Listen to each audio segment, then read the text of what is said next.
नमस्कार, स्वागत है आप सभी का सीएनबीसी आवाज पर। आप देख रहे हैं कमाई का अड्डा। दिल्ली से वीरू और मैं मुंबई स्टूडियो से हर्षिता सावंत आपके साथ। और भारतीय बाजारों में आज जोश देखने को मिला है, खरीदारी देखी गई है। इनफैक्ट पिछले कई ट्रेडिंग सेशन से भारत विदेशी पेयर्स को आउट परफॉर्म कर रहा था, लेकिन आज विदेशी मार्केट्स में संकेत काफी मजबूत थे। उसी तर्ज पर भारतीय बाजारों में भी खरीदारी का जो जोर है वो बढ़ता हुआ दिखाई दिया। 100 पॉइंट ऊपर इस समय निफ्टी कारोबार कर रहा है। 17,800 के काफी करीब हम गए हैं आज इंट्राडे में। 17,727 का स्तर आपके सामने, लेकिन ज्यादा एक्शन आपको निफ्टी से दिखाई देगा। निफ्टी बैंक में, निफ्टी बैंक आज इंट्राडे में 600 पॉइंट की बढ़त पर इस समय कारोबार करता हुआ 40,073 के लेवल्स, 40,100 के लेवल को भी आज हमने छुआ है, उसके ऊपर कारोबार दिखाया है। तो बढ़त पर कारोबार कायम है। मिड कैप इंडेक्स आज थोड़ा सा शांत, सुबह में 3:1 का रेशो था, जो इस समय लगभग 1.5:1 के आसपास हो रहा है। लेकिन सीमेंट कंपनियां, बैंकिंग, ऑटो, लिस्ट लंबी है आज तेजी वाले साइड के ट्रेड्स की। उस सब पर बातचीत करेंगे और आपको बताएंगे कि आज एक्सपायरी के दिन फिर कहां पर मार्केट सेटल होता हुआ दिखाई देगा और यहां से आगे फिर आपकी क्या रणनीति होनी चाहिए। वीरू, आफ्टरनून 40,000 का इंतजार जो था निफ्टी बैंक पर वो आ चुका है। निफ्टी के लिए अगला पड़ाव क्या? जय हर्षिता, देखिए इस वक्त का व्यू यही है। अगर मैं बहुत अगर आप देखें सिंपल शब्दों में शुरुआत की एक लाइन कहूं कि सुबह का जो व्यू था स्टे लॉन्ग ऑन निफ्टी वो रही है। डिप 710 719 के ऊपर लिया है तो भी अच्छी बात है, stay long. Bank Nifty crux था 40,000, यानी इस वीकली कॉन्ट्रैक्ट में हर वक्त 40,000 की कॉल में सबसे बड़ा ओआई था। कल वीकली जो कॉल थी जब क्लोज हुई तो करीब 34 लाख का आउटस्टैंडिंग ओआई था।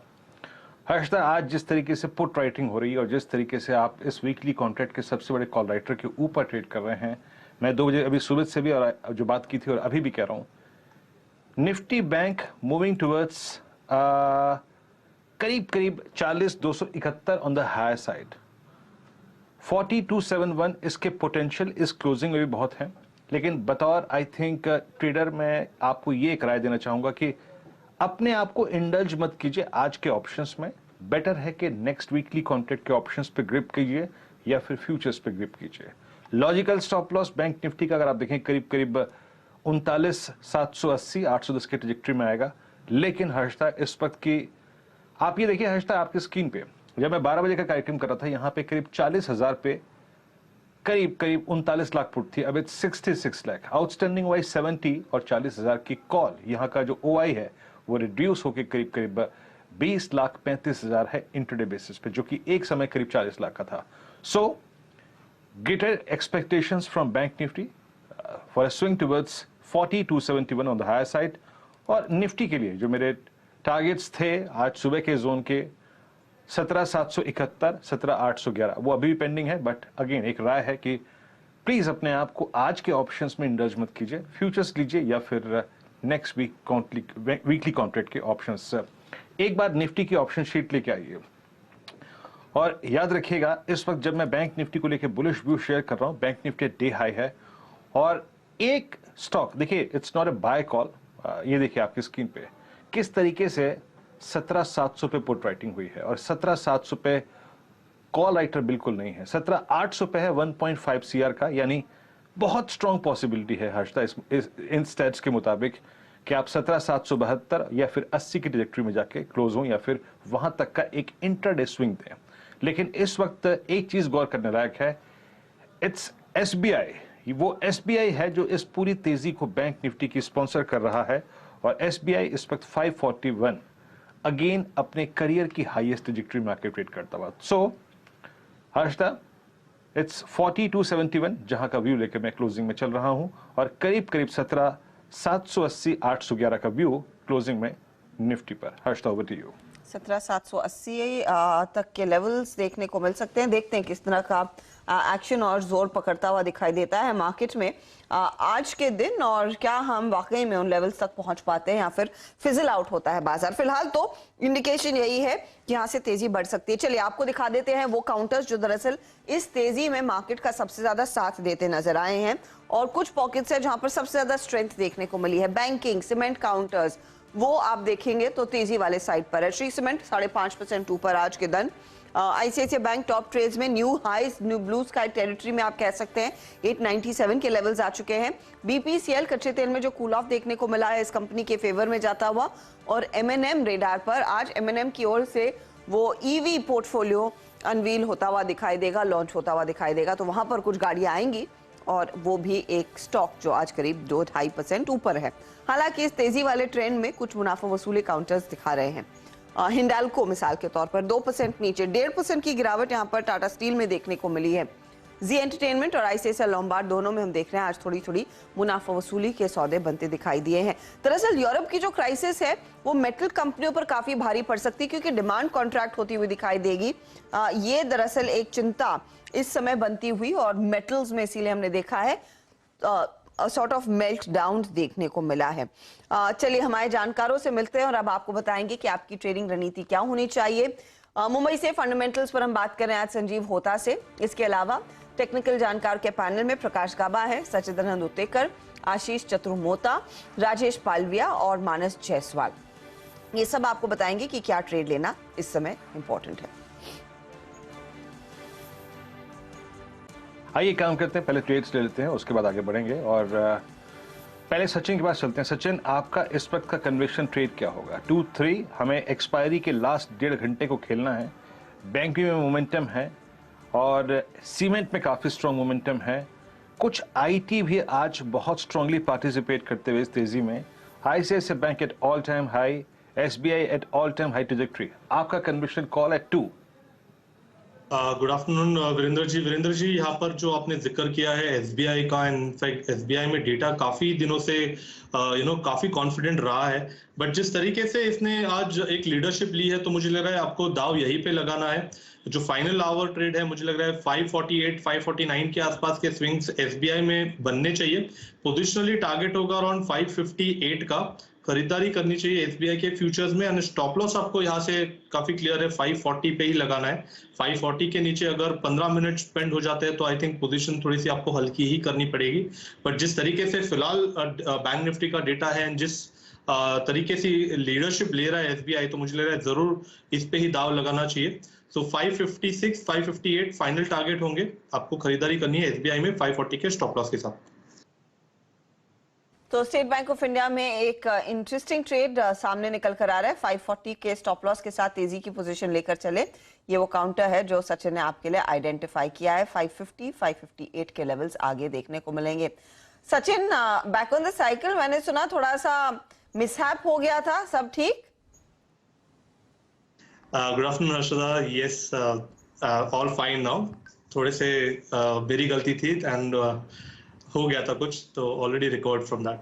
हाँ, तो मैं वही पूछा, अंजर पंजर सब ठीक है ना? क्योंकि आप वापस आ गए हैं तो I am guessing everything is all good. Cycling फिर से शुरू कर दी कि नहीं, कि अभी भी पॉज है, बारिश में नहीं करेंगे? और नहीं, अभी जस्ट शुरुआत ही की थी एंड ये छोटी सी दुर्घटना हो गई थी। आगे दुर्घटना से बढ़ेंगे और फिर से पहिया चलेगा आई एम श्योर, लेकिन all the best and take care Sachin, good to have you back. चलिए अब मानस के पास चलते हैं। मानस, आफ्टरनून, बताइए आपका ट्रेड क्या रहेगा? आफ्टरनून हर्षिता। तो देखिए बैंकिंग स्पेस से ही ट्रेड रहेगा। एचडीएफसी बैंक पे खरीदारी करने का ट्रेड है। देखिए कल एचडीएफसी बैंक ने 20-डे मूविंग एवरेज पे सपोर्ट लिया, आज अभी थोड़ी देर पहले कल के हाईज को ब्रीच कर दिया। मेरा समझना है कि अब तो क्लियर कट रिवर्सल है। करंट लेवल्स पे आपको एचडीएफसी बैंक में खरीदारी करनी है।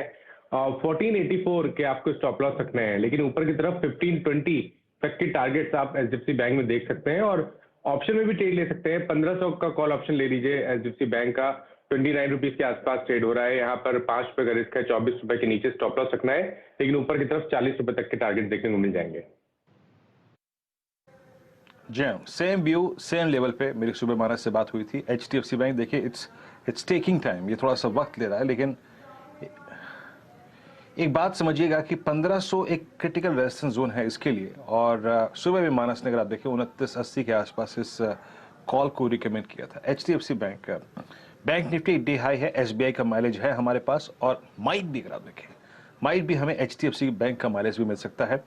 सुबह मेरे ख्याल से एलआईसी हाउसिंग फाइनेंस, मानस आपका ट्रेड था सुबह सुबह आज, अच्छा शुभम का, माफ कीजिएगा, बट एलआईसी हाउसिंग फाइनेंस आज हमारा मुनाफे की तैयारी में, सॉरी पहला सौदा में पहला सस्ता ऑप्शन था। वो क्या बाइसेक्ट हुआ है अपनी हायर रेंज को क्रॉस करके क्या बाइसेक्ट किया है इसने, अगर आप देखें अपनी हायर रेंज को डे हाई पर ट्रेड करता हुआ ये स्टॉक भी 431.75 पे। एक हो गया कॉल यहाँ पे इस वक्त आपका HDFC बैंक का। प्रकाश सर, आपका ट्रेड क्या होगा, किस ट्रेड को लेकर इस क्लोजिंग को चेस करेंगे आप? बिल्कुल, मेरा ट्रेड है इस वक्त वो है पिडिलाइट। पिडिलाइट का चार्ट मुझे पसंद है। 3 दिन का एक करेक्शन आया, वो खत्म हो गया, आज अप मूव दिखाया है। मुझे लगता है अब ट्रेड कर रहा है पिडिलाइट 2865 पर। स्टॉप लगाना चाहिए पिडिलाइट पर 2830। 2900 पॉसिबल है, ये फर्स्ट टारगेट रहेगा पिडिलाइट पर। कल तक भी ले जा सकते हैं पिडिलाइट। पिडिलाइट, और पिडिलाइट को आज हमने इनफैक्ट 12 बजे भी डिस्कस किया था और उस वक्त भी ये स्टॉक डे हाई पर ट्रेड कर रहा था। It's now 2867। यस, और याद रखिएगा ये प्रकाश ने ट्रेड बड़े वाजिब वक्त पे पिक किया।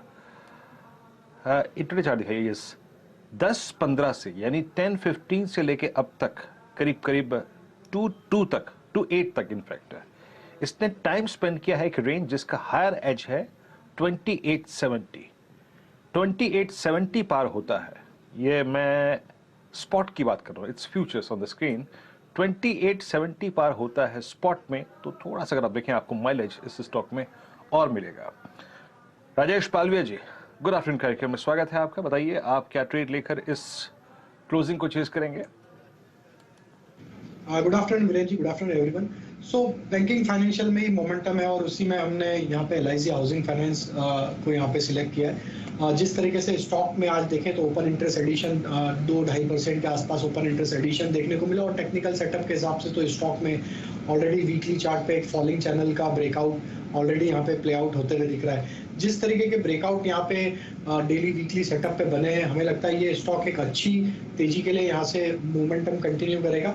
हम यहाँ पे immediate target trading point of view से जो एक्सपेक्ट कर रहे हैं वो आना चाहिए करीब 438 से लेके 445 तक का। स्टॉप लॉस होगा करंट लेवल से 418 के आसपास। तो LIC हाउसिंग फाइनेंस फ्यूचर पे बाय करने की सलाह रहेगी। तेजी वाला ट्रेड फ्यूचर्स में खरीद के चलेंगे तो फायदा कमाएंगे। इस समय 432 के लेवल्स पर है, 438 के लिए एक मौका तेजी वाला। ये पालविया साहब की पिक है। आशीष चतुर्मोता भी हमारे साथ जुड़ गए और संजीव होता भी। होता साहब, पहले फंडामेंटली बताइए, एक तरफा तेजी एक तो हम देख रहे हैं बैंकों में आई है, लेकिन इसके साथ साथ सीमेंट काउंटर्स, ऑटो, OMCs, आज अपॉर्चुनिटीज कई सारी देखने को मिल रही है। आप क्या पिक कर रहे हैं? पिक हमारा थीम तो सेम ही है, autos, industrial, engineering, private banks, even PSU banks, ये सारे के सारे जो टेलविंड्स हैं ये सेक्टर में बहुत सारे हैं and they will continue to outperform. अगर मार्केट में इस तरह से तेजी बनी रहेगी तो यही सेक्टर जो है आउट परफॉर्म करेंगे। और ये थीम के साथ और एक थीम है, क्योंकि फेस्टिव सीजन अभी आ रहा है और तो QSR, रेस्टोरेंट और रियल इस्टेट, मुझे लग रहा है कि यहाँ से भी दमखम रखते हैं कि बहुत अच्छा आउट परफॉर्म कर सकते हैं। बहुत जहाँ पे टेलविंड्स बहुत ज्यादा है, अच्छी खबरें आ रही हैं, मैनेजमेंट कमेंट्री पॉजिटिव है, मुझे लगता है कि वहीं पे रहना चाहिए और क्योंकि वहाँ पे ज्यादा आउट परफॉर्मेंस के चांसेस हैं। ओके, तो रियल्टी काउंटर्स, कोई स्पेसिफिक स्टॉक जो आप आइडेंटिफाई करना चाहेंगे संजीव दी at this point in time? Overall reality मुझे यहाँ से भी अच्छा लगता है, क्योंकि जिस तरह का रजिस्ट्रेशन देखें आप मुंबई में और महाराष्ट्र में in the month of August, despite the fact that कि अभी इंटरेस्ट रेट थोड़ा सा 140-150 बिप्स हाई गया है, लेकिन जो रजिस्ट्रेशन हुए हैं मुंबई और महाराष्ट्र में बहुत स्ट्रांग हुए हैं। और इससे के अलावा अगर इसके नए जो लॉन्चेस हैं बहुत सारे आएंगे FY23 में, उसकी थाने की प्रोजेक्ट की बात करूं, गोरेगांव की प्रोजेक्ट, बोरीवली की प्रोजेक्ट, ये सब लाइंड अप हैं।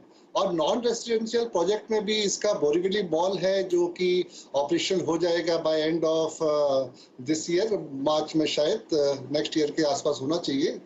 तो ये सारे ट्रिगर्स हैं इसके पास और वैल्यूएशन अभी भी इतना ज्यादा है नहीं, तो मुझे लगता है यहाँ पे 20% 22% का अपसाइड यहाँ से भी हो सकता है। तो ये फिलहाल ओबरॉय रियल्टी की बात हो रही है, जहां पर एक बहुत बढ़िया अपॉर्चुनिटी और 20-22% तक की अपसाइड की गुंजाइश करंट लेवल से भी स्टॉक दिखा सकता है। ये फिलहाल होता साहब की फंडामेंटल पिक है। आशीष चतुर्मोता, गुड आफ्टरनून। बताइए, आज तो विकल्प ढेर सारे हैं, मार्केट में काफी हरियाली छाई हुई है, लेकिन टॉप ट्रेड क्या लेंगे? Good afternoon, good afternoon. तो आज आपसे थोड़ा सा फेवर लेना चाहूंगा कि क्योंकि मार्केट ने एक डिसाइसिव ब्रेकआउट दिया है, तो एटलीस्ट 2 अपॉर्चुनिटी मुझे आज कहने का मौका मिले। और क्योंकि बैंक सबके रडार में और मेरे भी है, तो मैं एक स्टॉक बैंक से देना चाहता हूँ, वो है स्टेट बैंक ऑफ इंडिया। 546 पे इस समय ट्रेड कर रहा है फ्यूचर्स के लेवल पे। मेरे हिसाब से 540 का स्टॉप लगाना चाहिए। 565 के लक्ष्य बहुत ही जल्द मैं समझता हूँ स्टेट बैंक ऑफ इंडिया में देखने को नजर आएंगे। और ये डेटा पॉइंट पे अगर से देखूं तो नवंबर 2021 से ऑलमोस्ट सितंबर 2022 यानी मोटा मोटी 8-9 महीने के कंसोलिडेशन के बाद ये multi month breakout state bank दिखाने जा रहा है। तो एक बड़ी तेजी स्टेट बैंक के स्टॉक में देखने को नजर आएगी। और दूसरी पिक मैं इसलिए देना चाहता हूँ क्योंकि बैंक सभी ने कवर किया था, मेरा भी ध्यान था, इसलिए मैंने उस पर बात की। दूसरी पिक होगी अडानी पोर्ट्स। मुझे लगता है जिस तरह से ये ओआई बिल्डअप कंसिस्टेंट बेसिस पे ये स्टॉक ऐड कर रहा है और जो टेक्निकल चार्ट सेटअप है स्टॉक का, करीब करीब 1.25 साल का कंसोलिडेशन स्टॉक कंप्लीट करने की कोशिश कर रहा है। 879 पे समय फ्यूचर लेवल्स पे ट्रेड कर रहा है। 865 के स्टॉप से यहाँ खरीदारी करनी चाहिए। मेरा मानना है स्टॉक बहुत ही जल्द ऑल टाइम हाई 920-930 का क्रॉस करेगा। वो हमारे शॉर्ट टर्म लक्ष्य होंगे, बट पोजिशनली मैं मानता हूँ स्टॉक 4 डिजिट में यानी कि 1000 रुपए के लक्ष्य आने वाले कुछ हफ्तों में दिखाता हुआ नजर आ सकता है।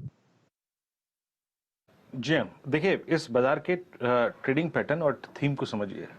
बाजार वीकनेस को बाय नहीं कर रहा है, बाजार स्ट्रेंथ को बाय कर रहा है। जहां स्ट्रेंथ है सो है, प्रीमियम बाजार पे कर रहा है स्ट्रेंथ को। अभी कितने स्टॉक डिस्कस किए हमने?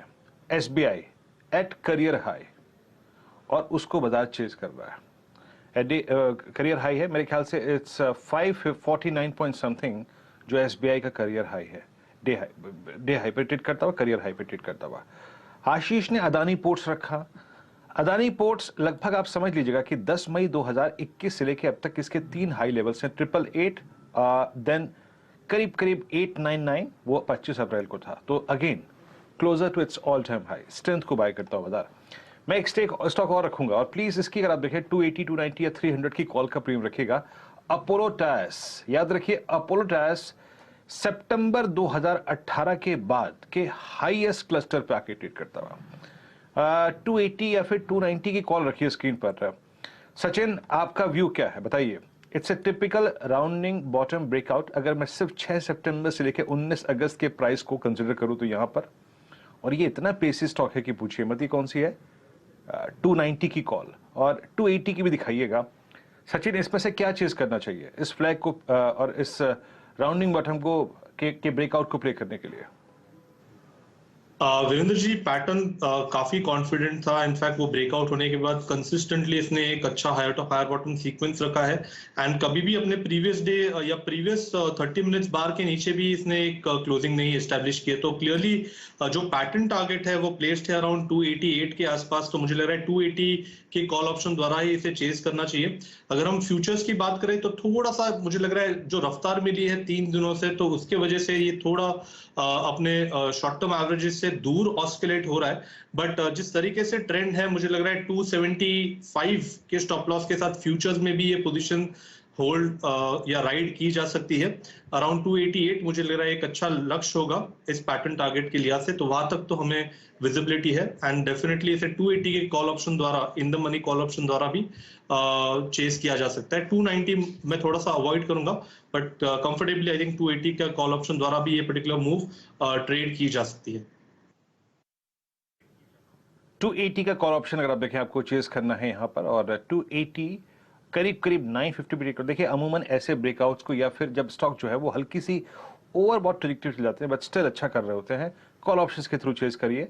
और एक अच्छा व्यू आपका यहाँ पे 280 के एट द मनी कॉल के जरिए आप इस स्टॉक को ट्रेड कर सकते हैं।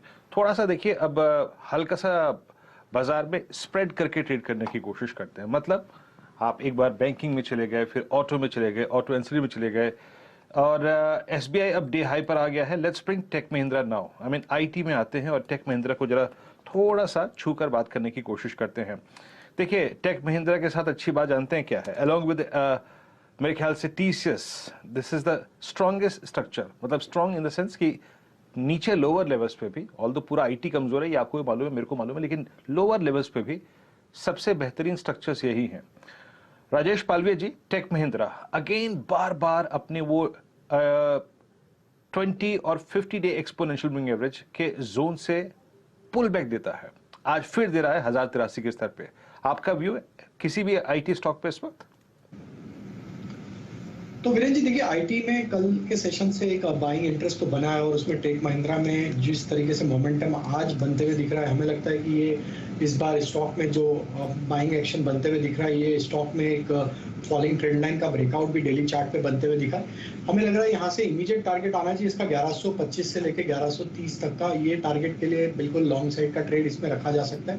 ओवरऑल देखें तो सेक्टर अभी भी एक कंसोलिडेशन रेंज से बाइंग एक्शन जरूर दिखा रहा है, लेकिन अभी भी क्लियर ब्रेकआउट यहाँ पे नहीं हुए। लेकिन जिस तरीके की स्ट्रेंथ यहाँ पे नियर टर्म चार्ट पे टेक महिंद्रा प्ले आउट करते हुए दिख रहा है, हमें लगता है यहाँ पे बाय किया जा सकता है। 1075 छोटे ही स्टॉप लॉस रखेंगे, 1075 के स्टॉप लॉस से बाय किया जा सकता है 1125 और 1130 के अपसाइड के टारगेट के लिए।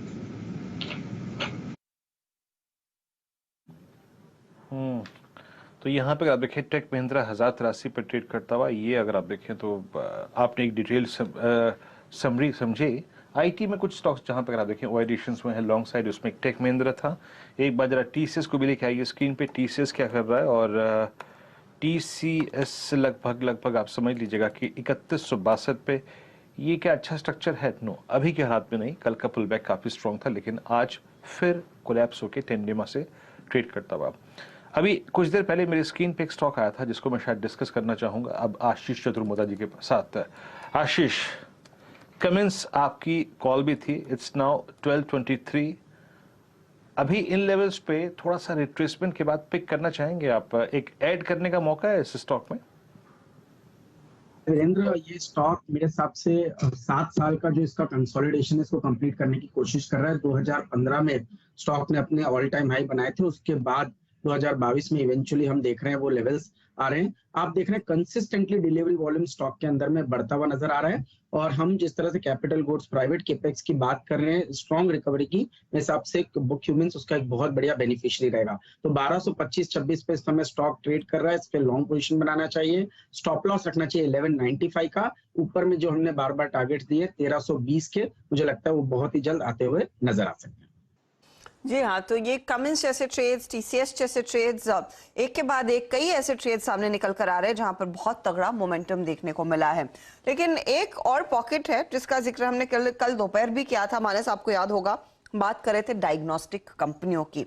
आज फिर देखिएगा, मेट्रोपोलिस वायदे बाजार का ट्रेड है। ये 5% के गेंस के साथ कारोबार करता हुआ। थायरोकेयर करीब 6% ऊपर है। डॉक्टर लाल जैसे ट्रेड्स में करीब 1 से 1.5% तक की बढ़त देखने को मिली है। होता साहब, इस पर एक फंडामेंटल राय मैं लूंगी आपसे, हो क्या रहा है यहाँ पर? मानस, इन द मीनवाइल टेक्निकली बताइए, मेट्रोपोलिस में क्या और गेंस आने की संभावना है? थायरोकेयर जिस तरह के मूव्स दिखा रहा है, क्या तेजी की पोजीशंस होनी चाहिए इस समय?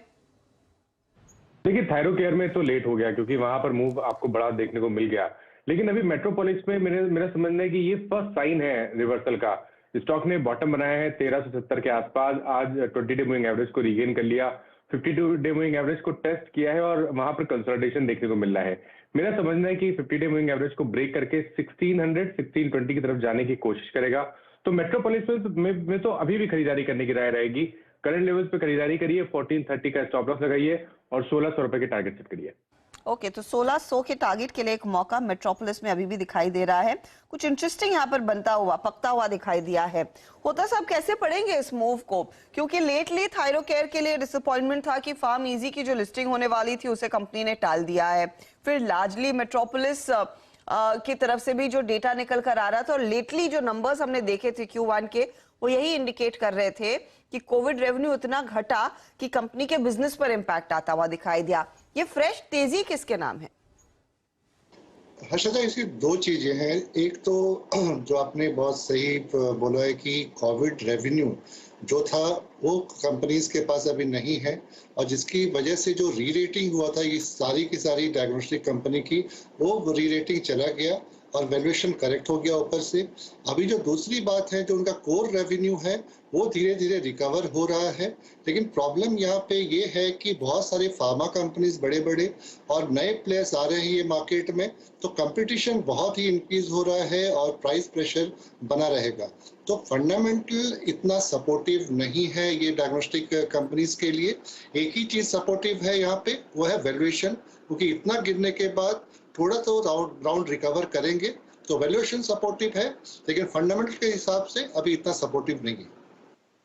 तो लेकिन ये स्टॉक्स जहां पर एक तरफा तेजी देखने को मिल रही है, फंडामेंटल्स में ऐसा कुछ एक्साइटिंग है नहीं, शायद वैल्यूएशन प्ले ही अब मार्केट को अट्रैक्टिव लगने लगा है। अब देखिए विजय डायग्नोस्टिक जैसी कंपनी 21 रुपए की बढ़त आज 5% ऊपर, ये पूरा पैक आउट परफॉर्म करता दिखाई दे रहा है। चलिए अब बज चुके हैं 2:20, तो बारी है सस्ता ऑप्शन की। शुरुआत करते हैं 4 का चौका। सस्ता ऑप्शन सच्चिदानंद उतेकर आप देंगे, बताइए क्या चुना है? हर्षदा, मुझे लग रहा है यहाँ पर आईटी पे ही ध्यान देना चाहिए, बिकॉज अगर फर्दर स्ट्रेंथ दिखनी है मार्केट में तो मुझे लग रहा है वो आईटी से ही आनी चाहिए। एंड वहां पर मुझे लग रहा है कोफोर्ज में जिस तरीके से कंसोलिडेशन हुआ था, एक अच्छा बेसिंग आउट फॉर्मेशन हुआ है, उस पर्टिकुलर फॉर्मेशन के बाद जिस तरीके से आज इसकी ओपनिंग हुई है, तो मुझे लग रहा है ये ओपनिंग इसने काफी अच्छी तरह 3500 के ऊपर सस्टेन की है। तो लग रहा है कि 3500 का ही कॉल ऑप्शन आपको अपने ट्रेडिंग बुक्स में उतारना चाहिए। जिस तरीके से ये ट्रेंड हो रहा है 158 के आसपास, तो स्टॉप लॉस काफी स्वीट है, 140 के आसपास ही लगाना है आपको। शॉर्ट टर्म टारगेट मुझे लग रहा है 2 से 3 दिनों के लिए रखना चाहिए। इंट्राडे के लिहाज से तो मुझे लग रहा है 185 190 के आसपास के स्विंग्स बन सकते हैं, बट पोजिशनली मुझे लग रहा है 230 तक की यहाँ पर जगह अवेलेबल है। तो खरीदारी करनी है कोफोर्ज के 3500 के कॉल ऑप्शन में, 140 के स्टॉप लॉस के साथ, 230 के टारगेट के लिए। ये पर्टिकुलर ट्रेड हमने हमारे क्लाइंट्स को भी रेकमेंड किया है। तो मुझे लग रहा है कहीं जाकर एक अच्छा बेसिंग आउट फॉर्मेशन है एंड एक रिवर्सल की तैयारी हो रही है। की तैयारी यहाँ पर कोफोर्ज में होती हुई 3500 के कॉल को खरीदने की सलाह, 140 का स्टॉप लॉस लगाएगा। 3500 का कॉल इस समय 158 के आसपास ट्रेड करता हुआ दिखाई दे रहा है। क्या ये बात करते करते 170 हो गया? क्या ये फ्रेश लेवल है? सचिन, आपको 170 दिख रहा है? जी अभी 174 कोट हो रहा है, बट डेफिनेटली जिस तरीके से ये फॉर्मेशन है काफी बड़ी अपसाइड इसमें अवेलेबल है। अगर हम फ्यूचर्स की भी बात करें तो मुझे लग रहा है 3670 तक ये पर्टिकुलर मूव एक्सटेंड हो सकती है, जिस तरीके से रिवर्सल के साइंस आ रहे हैं। तो डेफिनेटली आईटी स्टॉक्स को रेडार पे रखना है एंड उसमें से मेरा टॉपिक होगा कोफोर्ज। कोफोर्ज टॉप पिक, और क्या तेजी इसमें बनती हुई दिखाई दे रही है, स्पेशली 3500 का कॉल, इसमें आग लग गई है 172 के लेवल्स अब स्क्रीन्स पर आते हुए। तो पहला टारगेट 190 का, ये छोटा टारगेट इन्होंने दिया, लेकिन जो पोजिशनल टारगेट है इसमें वो 230 का रहेगा, उस पर आप ध्यान दीजिए। निफ्टी बैंक एक बार फिर आपकी स्क्रीन पर लेकर आते हैं 40,164। तो वीरू जो कह रहे थे 42,000, उसके तरफ तेजी से दरअसल ये इंडेक्स बढ़ता हुआ दिखाई दे रहा है, और मुझे हैरानी नहीं होगी अगर वो लेवल्स इस समय वो अचीव हो जाते हैं। हमने एसबीआई, एचडीएफसी बैंक की बात की, लेकिन कुछ और बैंकों पर नजर डालिए। बैंक ऑफ बड़ौदा एक बार स्क्रीन पर लेकर आइएगा। और गाबा साहब, क्योंकि बैंक ऑफ बड़ौदा पर हमने काफी चर्चा पहले आपसे की है, ये तेजी किस तरफ जा रही है बताइए? 140 हो चुका है स्टॉक का भाव। बिल्कुल, ये बैंक ऑफ बड़ौदा, हर्षिता, आज सुबह मैंने 10 बजे दिया था कॉल, ये उसका टारगेट अचीव हो चुका, लेकिन मुझे लगता है फिर 140 भी अब पॉसिबल है, आ जाएगा। मोमेंटम बहुत तेज है बैंक ऑफ बड़ौदा में, और जो आज बार बना है, मैं सोच रहा था ये बीटीएसटी के तौर पर निकालूं एक चार्ट, तो मतलब कल के लिए भी अगर अच्छा लगता है मुझे 141 142 पॉसिबिलिटी है यहाँ बैंक ऑफ बड़ौदा में। 140 एक लॉजिकल है, वहां तक तो कम से कम जाना चाहिए आज के लिए। जी हाँ, bank of Baroda, I mean ये कुछ दिनों पहले भी, और इनफैक्ट जब इसके नंबर्स आए तो उसके बाद से ही अपनी ये राइजिंग मोड में स्टॉक पहले भी था, और स्पेशली नंबर्स के बाद अपनी राइजिंग चैनल को भी अगर आप देखें तो हायर साइड इसने काट दिया था। मीनवाइल करीब करीब 40,174 हो गया है।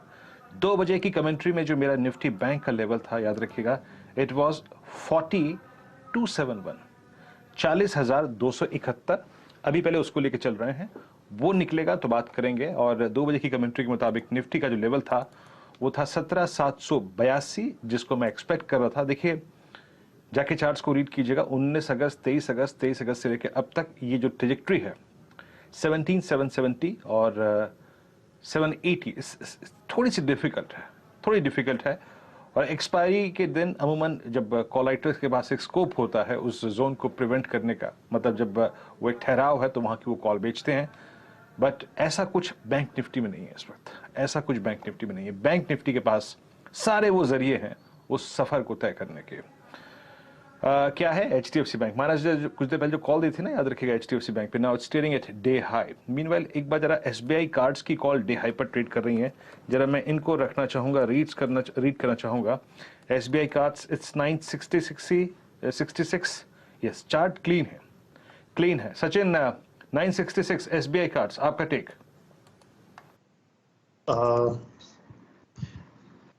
देखिए यहाँ पर भी ऑलरेडी एक अच्छा ट्रेंडिंग काउंटर है एंड वीकली चार्ट्स इनफैक्ट काफी बेहतरीन है। इनफैक्ट जिस तरीके से 960 का लेवल इसने ब्रेक किया है इस पर्टिकुलर वीक में, तो ये मोमेंटम तो मुझे लग रहा है कंटिन्यूड ही रहना चाहिए। 1033 के हमारे भी टारगेट्स हैं। जिस तरीके से फिलहाल इसने एक अपने ट्रेंड को होल्ड किया है अपने 5 डे एक्सपोनेंशियल मूविंग एवरेज के ऊपर, तो मुझे लग रहा है यहाँ से स्टॉप लॉस आपको 950 के 55 के आसपास ही लगाना चाहिए एंड खरीदारी करने के ही मौके ढूंढने। इमीडिएट बेसिस पे 985 का टारगेट होगा, बट पोजिशनली 1030 का टारगेट यहाँ पर अवेलेबल है, तो डेफिनेटली इसे राइड करें ऑन द लॉन्ग साइड। जी हाँ, आपकी स्क्रीन पे आप देखें तो SBI कार्ड्स इस दौर की हाईएस्ट ट्रैजेक्टरी पे, यानी मतलब सितंबर की सीरीज के 19 अगस्त को इसका एक वाइल्ड नहीं 19 अगस्त नहीं 17 अगस्त को एक वाइल्ड स्विंग हाई था इसका, करीब 1031 का, वहां तक गया, काफी अच्छा खासा मूव दिया और शानदार स्विंग के साथ थोड़ा सा फिर बैकफुट पे आ गया था। It's bank Nifty and bank Nifty. मेरी स्क्रीन पे हर्षदा सिर्फ बैंक निफ्टी और उसके सिवा अगर आप देखें कुछ नहीं जो कि शार्प मूव दे रहा है। कोटक महिंद्रा बैंक ना, जैसे कहते हैं ना, पार्टी को ज्वाइन कर रहा है कोटक महिंद्रा बैंक। लेके आइए स्क्रीन पे 1937, और याद रखिएगा इसमें से सबसे क्लियर चार्ट, जब मैं इस शब्द का इस्तेमाल कर रहा हूँ clear chart, in the mid range SBI है हायर रेंज पे, ऑल टाइम हाई जोन पे। ICICI बैंक है हायर रेंज पे, ऑल टाइम हाई पे, बट कोटक और आपका ये HDFC ये मिड रेंज में है। मिड रेंज यानी इसका ऑल टाइम हाई है, समझ लीजिएगा 2257, it's now trading at 1937, but mid range में भी, और एक बहुत अच्छा पैटर्न लेकर ये उभरता हुआ। और आप समझ लीजिएगा कि 27 दिसंबर 2021 से लेकर अब तक लगभग 3 हाइज लगे हैं 1950-1957 की रेंज में। आशीष चतुर्मोदा जी, कोटक को कहां प्लेस करेंगे आप और इसकी स्ट्रेंथ को कैसे चेस करना चाहिए? आप बाहर रहेंगे इसमें? वीरेंद्र, हम तो पूरा बैंकिंग बास्केट, मुझे लगता है जिस तरह से चल रहा है कोटक महिंद्रा बैंक में बहुत बढ़िया एक परफॉर्मेंस देखने को नजर आएगा। मंथली चार्ट पे आप देखेंगे तो 5 से 6 महीने का कंसोलिडेशन, अब इवेंचुअली 1940 के ऊपर ये स्टॉक क्रॉस करता हुआ नजर आएगा। तो यहाँ पर पे 1910 के स्टॉप लॉस के साथ खरीदारी करनी चाहिए। 2000 रुपए तक की अपसाइड मैं समझता हूँ इस अपमूव में कोटक महिंद्रा बैंक के स्टॉक में देखने को नजर आ सकती है। अच्छा मूव देता है यहाँ पे कोटक महिंद्रा बैंक पे, सुपर स्विंग के साथ डे हाई की ट्रैजेक्टरी में, और याद रखिएगा मिड रेंज में जहां जहां ब्रेकआउट्स आ रहे हैं उसमें शामिल ये स्टॉक है। 4 का चौका में आज का FNO सुपरस्टार अब आएगा राजेश पालवे जी के सौजन्य से। राजेश जी बताइए क्या पिक कर रहे हैं आप इस वक्त? वीरेंद्र जी, स्टॉक बाय करना है भारतीय एयरटेल।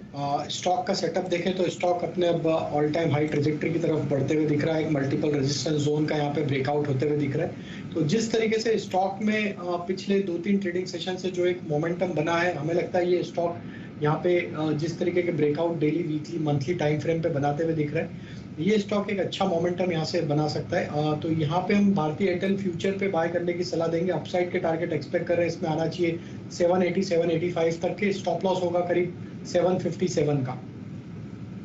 5 के लिए एक अपॉर्चुनिटी भारतीय एयरटेल में। ऑफ कोर्स हम आज सुबह में ही बता रहे थे कि यहाँ पर वो बड़ी जो ब्लॉक होने वाली थी, सिंगटेल की एक इकाई ने दरअसल हिस्सा बेचा जो भारतीय के प्रोमोटर्स ने खरीदा, और जैसे जियो की तरफ से एक क्लियर कट रोड मैप आया था कि 5G सर्विसेज कब लॉन्च होंगी, वो भारतीय ने भी इनफैक्ट आपके सामने पेश कर दिया है। वो नई जान डालता हुआ इस पर्टिकुलर स्टॉक में 1.5% के गेंस देखने को मिले हैं। लेकिन भारतीय बाजारों में देखिए, एक तो ग्लोबल मार्केट्स का सुधरना कारण था, दूसरा जो बड़ा कारण है कच्चे तेल में जो भारी बिकवाली का दबाव आया है वो भी है।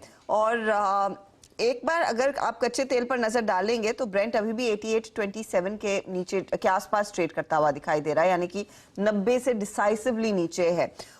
इसके मद्देनजर ऑयल मार्केटिंग कंपनियों में आज थोड़ी सी जान लौटती हुई BP, HP जैसे काउंटर्स फिर भागे हैं। होता साहब, ये जो ब्रेंट वाला प्ले है इस पर कितनी एक्टिवली ट्रेड इनिशिएट करना चाहिए?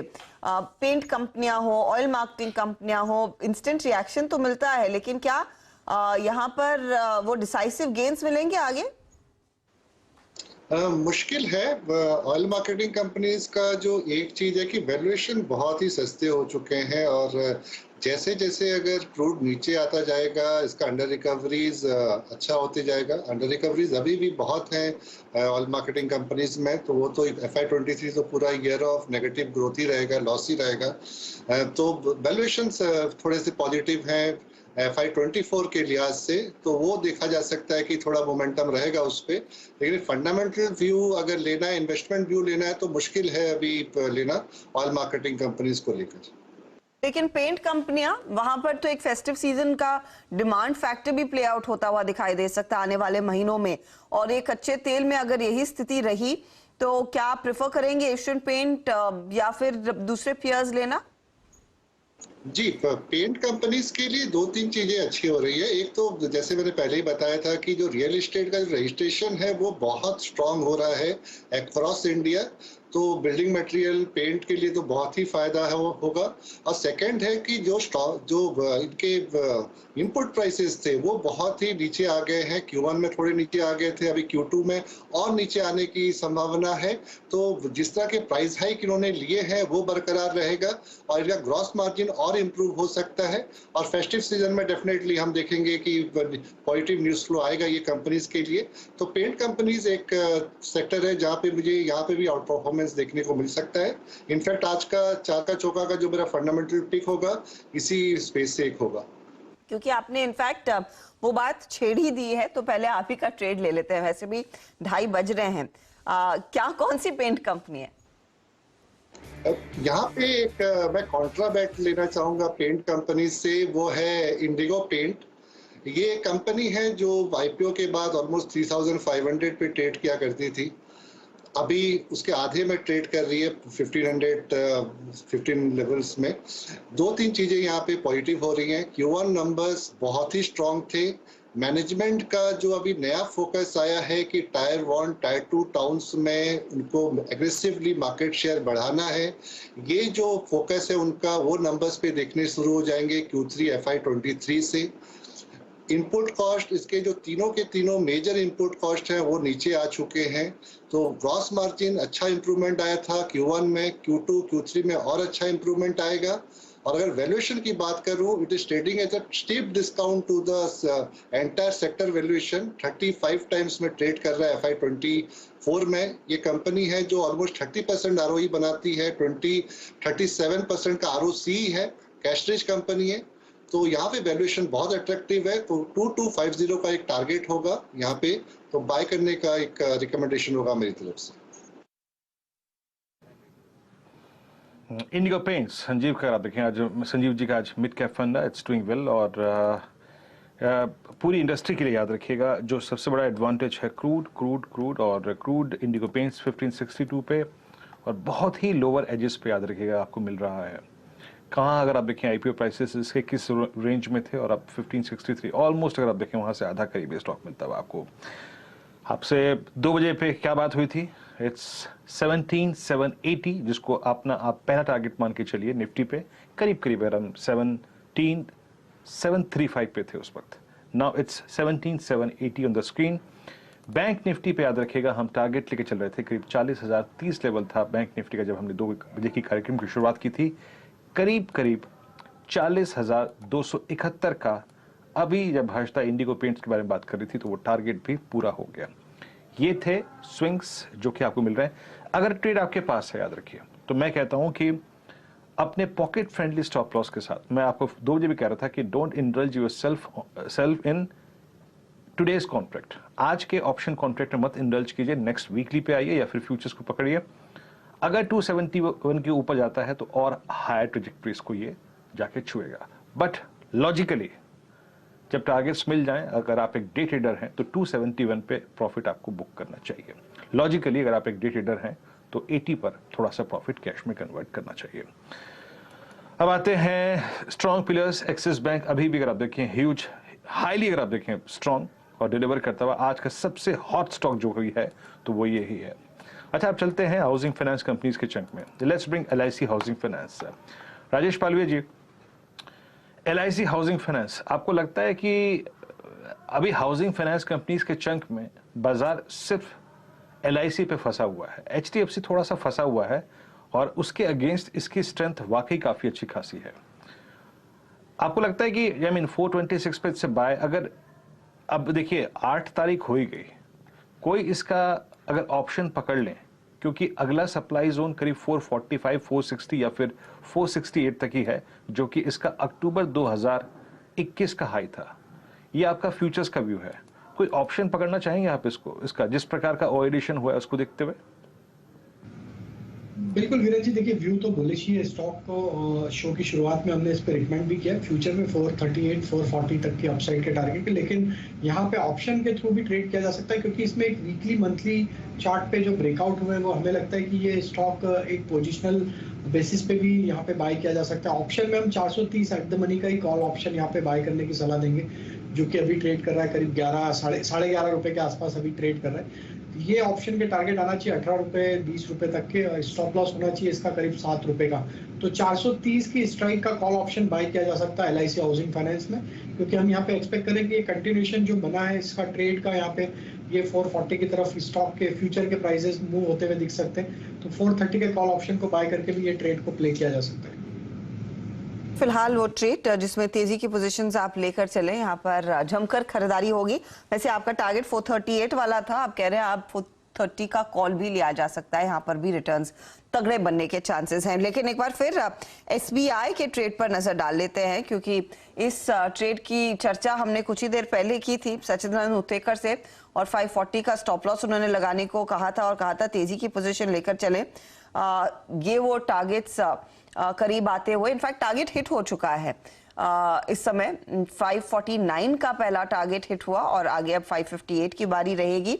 और इसी पर आशीष चतुर्मोता ने भी 560 का टारगेट सुझाया था। तो देखिए, पहला टारगेट जो 549 का था वो अचीव हो गया, अब इंतजार रहेगा 558 और 560 के लेवल्स का। SBI की हो रही है बात। मोमेंटम तगड़ा है और इस मोमेंटम को ऐसे कुछ तोड़ने वाला कुछ खास दिखाई नहीं दे रहा है। मेटल्स को छोड़कर, जहां पर हल्की हल्की मुनाफा वसूली देखने को मिली है, यही एक पैक है जहां पर थोड़ी सी नरमी देखने को मिली, और चुनिंदा FMCG काउंटर्स। वरना आज का दिन एक तरफा तेजी वाला दिन है। और इस तेजी में और किन स्टॉक्स की बारी आ सकती है उसकी बात करते हैं, आपके लिए अब पेश करेंगे क्या चल रहा है।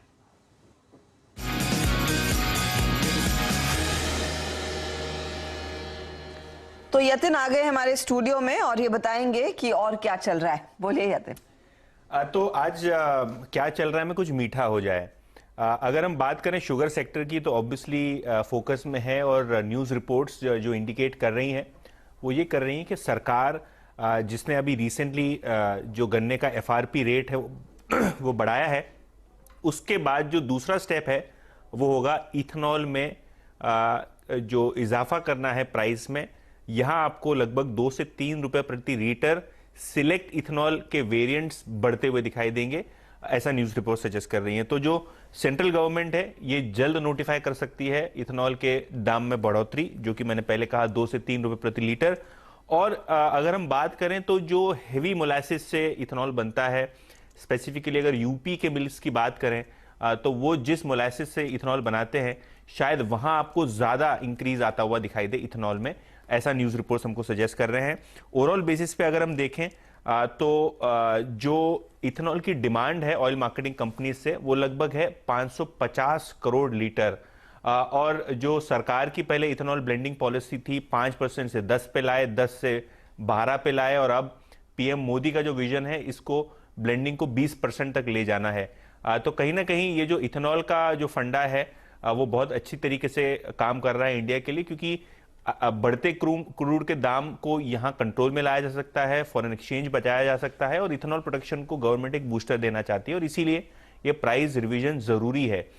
तो कहीं ना कहीं बलरामपुर चीनी, द्वारिकेश, रेणुका, उगर शुगर, धामपुर, ये जो यूपी स्पेसिफिक मिल्स हैं इनको थोड़ा बहुत बेटर पोजिशनिंग में देखा जाएगा जहां तक कि इथेनॉल का सवाल है। तो एथेनॉल प्ले के लिहाज से एक अच्छी खासी तेजी इन स्टॉक्स में बलती हुई दिखाई दे सकती है। वो पूरा पैक लेकर आइएगा, करीब 2 से 3 रुपए प्रति लीटर दरअसल एथेनॉल के दामों में इजाफा आ सकता है और सरकार कोशिश भी यही कर रही है कि और बढ़ावा दे एथेनॉल प्ले को, जिस तरह से हमने देखा है रिसेंट पास्ट में ऑयल के प्राइसेस में इजाफा बनता दिखाई दिया है। ज्यादा ब्लेंडिंग की तरफ इशारा सरकार का बढ़ता हुआ दिखाई देगा। होता साहब, इस प्ले को आप कैसे देखेंगे?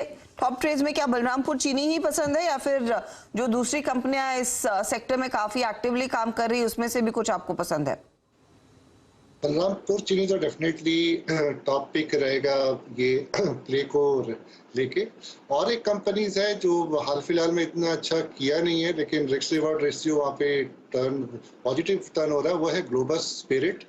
वो राइस से इथेनॉल का बनाता है और यहाँ पे देखें Q1 खराब आया था लेकिन जिस तरह का कंपनी का एक आउटलुक है मुझे लगता है सेकंड थर्ड क्वार्टर ऑनवर्ड अच्छा प्रॉफिटेबिलिटी इंप्रूवमेंट होगा।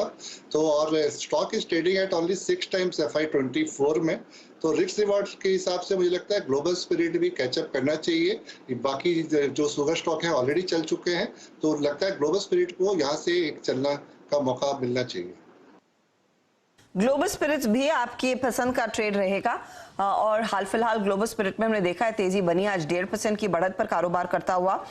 मानस, टेक्निकली बलरामपुर चीनी या फिर ग्लोबल स्पिरिट, इनमें से कोई आपको पसंद है? देखिए बलरामपुर चीनी पे जरूर नजर है क्योंकि देखिए यहाँ पर स्टॉक ने अपने 200 डे मूविंग एवरेज को और 100 डे मूविंग एवरेज को रिगेन कर लिया है। High top side bottom chart पे बहुत क्लियर दिख रहे हैं और मेरा समझना है कि अब जो नेक्स्ट टारगेट होगा वो 400-405 रुपए की रेंज में रहेगा। तो बलरामपुर चीनी में तो अभी भी करंट लेवल्स पे भी खरीदारी करनी चाहिए। स्टॉप लॉसेस 374 के नीचे रहेंगे और टारगेट करीब करीब 400 रुपए के रहेंगे। 400 के टारगेट के लिए यहाँ पर एक अपॉर्चुनिटी साफ देखने को मिल रही है। बलरामपुर चीनी पर फोकस है, चीनी कंपनियों पर नजर रखिए। लेकिन एक बार फिर ये सेकंड हाफ का कमाल है या फिर सेकंड हाफ में मेरी नजर इन पे जाती है। डिफेंस कंपनियां, आज गार्डन रीच शिपयार्ड की बारी है, 0.5% ही ऊपर है लेकिन पिछले आधे घंटे में स्टॉक में एक अच्छा खासा मोमेंटम देखने को मिला है। तो वो 15 मिनट वाला अगर आपके पास चार्ट है तो उसमें वो दिखाई देगा, एक स्पाइक आया गार्डन रीच में, वो स्टॉक मजबूत। मझगांव डॉक 3% फिर भाग चुका है। तो ये पूरा पैक जो एक बार फिर मोमेंटम गेन करता हुआ, हाल में भी हम देख रहे हैं धीरे धीरे करके थोड़ी बहुत खरीदारी आई है। गावा साहब, गार्डन रीच या मझगांव डॉक, दोनों में से बेहतर ट्रेड क्या दिखेगा? हाल फिलहाल दोनों चल चुके हैं। मैं मझगांव डॉक देखता हूँ, मुझे मझगांव डॉक अच्छा लगता है। 421 पर ट्रेड कर रहा है, स्ट्रक्चर पॉजिटिव है, कल मूव अच्छा था, आज सस्टेन किया हुआ है। 420 का स्टॉप लगा चले, पॉसिबल के 440 देखने को मिल सकते हैं। रही बात गार्डन रीच की, well, गार्डन रीच का चार्ट में निकालने की कोशिश करता हूँ, मिल जाता है तो बहुत अच्छा, वरना देखते हैं क्या होता है। गार्डन रीच नहीं मिल रहा मुझे, I think I skip it. आएगा वैसे गाबा साहब 350 के आसपास ये ट्रेड है। GRSC करके देखिएगा, वैसे ज्यादा लोग आइडेंटिफाई कर लेते हैं इस पर्टिकुलर ट्रेड को, लेकिन हाँ बहुत धीरे करके मोमेंटम देखने को मिला है।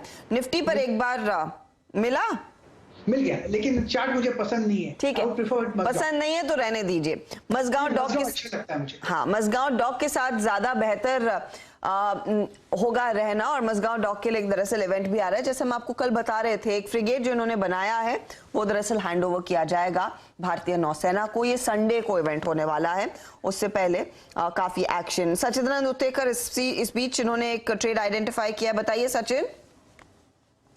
हर्षदा, यहाँ पर वापस एक फ्रेश ब्रेकआउट हो रहा है दालमिया भारत के फ्यूचर्स में। जिस तरीके से ये ट्रेंड इवॉल्व हुई है, एक अच्छा फ्लैट करेक्टिव फॉर्मेशन 1500 के आसपास खत्म हुआ है एंड वहां से एक फ्रेश इंपल्स है। तो उस इंपल्स में एक छोटा सा कंसोलिडेशन था, उसमें से ये ब्रेकआउट हुआ है, जिसके टारगेट्स लगभग अराउंड 1755 के आसपास प्लेस्ड है। तो यहाँ पर खरीदारी करनी है दालमिया भारत के फ्यूचर्स में। स्टॉप लॉस आपको 1632 पे लगाना है। इंट्राडे का मे बी अराउंड आधे घंटे का टारगेट लगभग अराउंड 1700 तक का होना चाहिए, बट पोजिशनली मुझे लग रहा है 1755 तक ये पर्टिकुलर राइड एक्सटेंड होनी चाहिए। तो खरीदारी करनी है दालमिया भारत में। 55 तक के लेवल्स देखने को मिल सकते हैं दालमिया भारत में। थोड़ा सा लंबा ट्रेड लेंगे तो ज्यादा गेन्स आते हुए दिखाई दे सकते हैं आपके हाथ में। आशीष चतुर्मोता, इनफैक्ट आपकी बारी चार्ट का चमत्कार के लिए। फिर दिनशो अरानी साहब हमारे साथ तैयार हैं, उनसे भी डिटेल में बातचीत होगी और ग्लोबल पर्सपेक्टिव पर काफी ज्यादा इंटरेस्टिंग अपडेट्स उनसे मुझे लेने हैं। बताइए यहाँ आशीष, आपका ट्रेड। तो हर्षदा देखिए, मैं तो एसबीआई और अडानी पोर्ट दोनों को ही बेहतरीन चार्ट मानता हूं, पर क्योंकि इन पे डिस्कशन हो चुका है, एक नया स्टॉक जो इस पर्टिकुलर सेगमेंट के लिए मैं दे रहा हूं वो है एक्सिस बैंक का स्टॉक। वीरेंद्र ने इस पे हालांकि काफी देर बात की, बट इसके बावजूद मुझे लगता है कि ये एक बहुत ही डिसाइसिव ब्रेकआउट 4 हफ्तों के कंसोलिडेशन के बाद एक्सिस बैंक में हुआ है। और सबसे बड़ी बात है कि एक्सिस बैंक ने अपने पीयर आईसीआईसीआई बैंक को काफी सिग्निफिकेंटली अंडर परफॉर्म किया। और क्योंकि हमारा मानना है जिस तरह से बैंक निफ्टी करीब 10 से 11 महीनों के बाद 40,000 के लेवल में एंटर हुई है, ये पोजिशनली कहीं ना कहीं मुझे लगता है बैंक निफ्टी 41 से 42,000 की ट्रेजेक्टरी में जाती हुई नजर आती है, जिसको ध्यान में रखते हुए मुझे लगता है कि एक्सिस बैंक के स्टॉक में एक अच्छा आउट परफॉर्मेंस यहां से देखने को नजर आ सकता है। तो एक्सिस बैंक मेरा टॉप पिक होगा, जहां पे वीकली मंथली सभी चार्ट फ्रेम पर डिसाइसिव ब्रेकआउट हो चुका है। 765 के स्टॉप लॉस के साथ यहाँ पे खरीदारी करनी चाहिए। 830 रुपए के लक्ष्य एक्सिस बैंक के स्टॉक में देखने को नजर आ सकता है। Okay, axis bank. अच्छा, मैं आपको बताऊं कि सारा का सारा जो स्ट्रेंथ है ना, कुछ ही स्टॉक्स तक कंसंट्रेटेड है। एसबीआई हो गया, एक्सिस बैंक हो गया, कोटक महिंद्रा बैंक हो गया, और ये आशीष जी ने जो स्टॉक दिया था ना, अदानी पोर्ट्स, 883 रुपए हो गया स्क्रीन पर। और आशीष, मैं इसकी एक्टिविटी दिख रहा हूँ ऑप्शंस की, माइंड ब्लोइंग। जो सुबह सुबह अल्ट्राटेक सीमेंट की और क्लोजिंग बेसिस पे कल जो एक्टिविटी थी ना, वो कुछ वैसी ही है।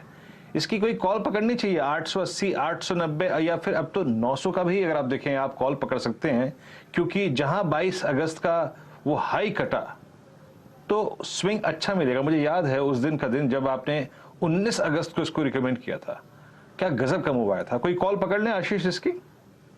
बिल्कुल वीरेंद्र, मेरे हिसाब से इसकी 890 की कॉल पकड़ना चाहिए। 35 रुपए पे इस समय ट्रेड कर रही है।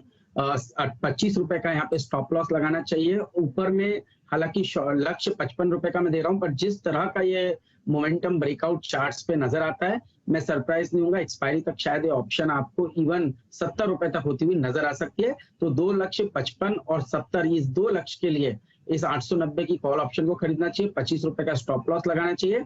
और स्टॉक में जैसे ही स्टॉक 895 के ऊपर निकलेगा, आप देखेंगे बहुत ही बढ़िया शॉर्ट कवरिंग इस स्टॉक के अंदर में होती हुई नजर आएगी, जिसको 930, 950 की ट्रेजेक्टरी में लेकर चले जाएगा। तो एक मोमेंटम वाला ट्रेड अदानी पोर्ट आपके सामने 1% के गेंस के साथ भागता हुआ 880 के लेवल्स पर आ चुका है। चलिए चर्चा को आगे बढ़ाते हैं और अब हीलियस इंडिया के सीईओ दिनशॉय ईरानी साहब हमारे साथ जुड़ रहे हैं। ईरानी साहब, स्वागत है आपका। मुझे याद है पिछली बारी जब आपसे बात हुई थी, we were on the brink of that Federal Reserve की बैठक, और आज हम बात कर रहे हैं जब ईसीबी की बैठक होने वाली है, और अनुमान तो यही है कि 75 बेसिस पॉइंट का एक रेट हाइक उनकी तरफ से आएगा। However they have been way behind the line. मुझे ये बताइए, ये एक तरफा जो रिसेशन का डर है, जो भारी मंदी देखने को मिल रही है अमेरिकी बाजारों में और यूरोपीय बाजारों में, उससे तो हम अछूते रहे हैं अब तक। क्या ये भारत के आउट परफॉर्मेंस का सिलसिला जारी रहेगा? हमारे इंटरनल्स इन ग्लोबल इकोनॉमी से काफी मजबूत हो रहे हैं इस समय। जी धन्यवाद आपके शो पर आमंत्रित करने के लिए हर्षवर्धन जी। अभी ऐसा है कि इंडिया तो बिल्कुल ही स्टैंड अपार्ट होने वाला है। ये पूरे जो प्ले आउट हो रहा है सिचुएशन ग्लोबली, क्योंकि आप देखिए हम सबसे क्लोजेस्ट है to our inflation, in the sense जो हमारा रियल इंटरेस्ट रेट है अभी भी नेगेटिव है, लेकिन हमारा real interest rate is just 1% away, 1.5% away from zero. बाकी आप ग्लोबली देखिए तो यूरोप में तो 9% अवे है फ्रॉम, नेगेटिव 9% है, यूएस में नेगेटिव 7% है। तो ये जो होता है ना, वहां पे आपको पता है कि सेंट्रल बैंकर का स्टैंड एग्रेसिव ही रहेगा। जैसे आपने बोला 75 बिप्स तो गिवन ही है, इनफैक्ट यूएस में भी 75 बिप्स गिवन ही है जब होगा तब। तो इंडिया में आई थिंक हमारे बैंकर, सेंट्रल बैंकर के पास इनफ लीवे है आज की तारीख में कि आस्ते आस्ते करके रेट बढ़ा दें। इनफैक्ट ऑलरेडी 5.4 है और एस्टिमेट है सबका कि 6 तक जा सकता है ये ईयर एंड तक। मतलब आपके दो जो बैठक होंगी उसमें आराम से 35 बेसिस पॉइंट या 25 बेसिस पॉइंट ऐसे लेके make it around 6% repo rate. तो अगर जो वैसा देखे तो इंडिया तो बिल्कुल ही इंसुलेटेड रहा है टू दैट एक्सटेंट। और आप दूसरा बॉयंसी देखिए टैक्स कलेक्शन में, वहां पे भी बहुत ही बढ़िया इंडिया का पोजीशन रही है, तो ऑब्वियसली गवर्नमेंट के पास भी काफी असला है to spend in the future. I think वो भी अभी पकड़े हुए अपने आप को पीछे की रोक के बैठे हैं, क्योंकि वो भी देखना चाहते हैं ग्लोबली क्या हो रहा है, और फिर बाद में दे विल स्टार्ट लेट थोड़ा आस्ते आस्ते करके रिलीज करना चालू करेंगे। तो उसके हिसाब से मुझे ऐसा हमें एक्चुअली हमेशा हमें ऐसा लगता है कि इंडिया तो हमेशा आउट परफॉर्म करता रहेगा, लेकिन अल्टीमेटली जो मनी फ्लो होता है वो थोड़ा डैम्पन हो जाता है इन द केस कि अगर जो ग्लोबली कुछ रिसेशन हो तो अगर जो आप देखें तो हमारा बेस केस आज की तारीख में ये है कि एक लिमिटेड अमाउंट ऑफ रिसेशन आए अगर जो आप हमारे डेवलप मार्केट्स में, तो ही India will continue out performing. और जो लंबा रिसेशन आ गया तो प्रॉब्लम है ग्लोबली सबको। तो बेस केस हम यही लेके चल रहे हैं कि एक छोटा सा रिसेशन आएगा 2-3 क्वार्टर का,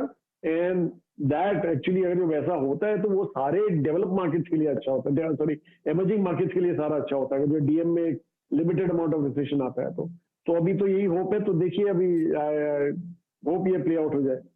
इस तरह की सिचुएशन में फिर दिनशा साहब, जब आप अपने पीयर से बात करते हैं जो भारतीय मार्केट्स में पैसा लगाते हैं, क्या वो पैसे का कमिटमेंट जारी रहने वाला है, या फिर वो भी विचार कर रहे हैं कि अब पैसा कहां लगाए, क्योंकि एक तरफ पैसा बन नहीं रहा है अमेरिका में, हम सब ने देखा कैसे एक तरफा बिकवाली देखने को मिली, दूसरी तरफ अगर भारत जैसे इमर्जिंग मार्केट्स में अच्छे खासे रिटर्न आ रहे हैं, तो क्या पैसा और इस तरफ फ्लो नहीं करना चाहिए? क्या यहाँ पर उनको बेहतर रिटर्न्स नहीं मिलेंगे, या फिर यहाँ पर वो करेंसी का खेल आ जाएगा बीच में?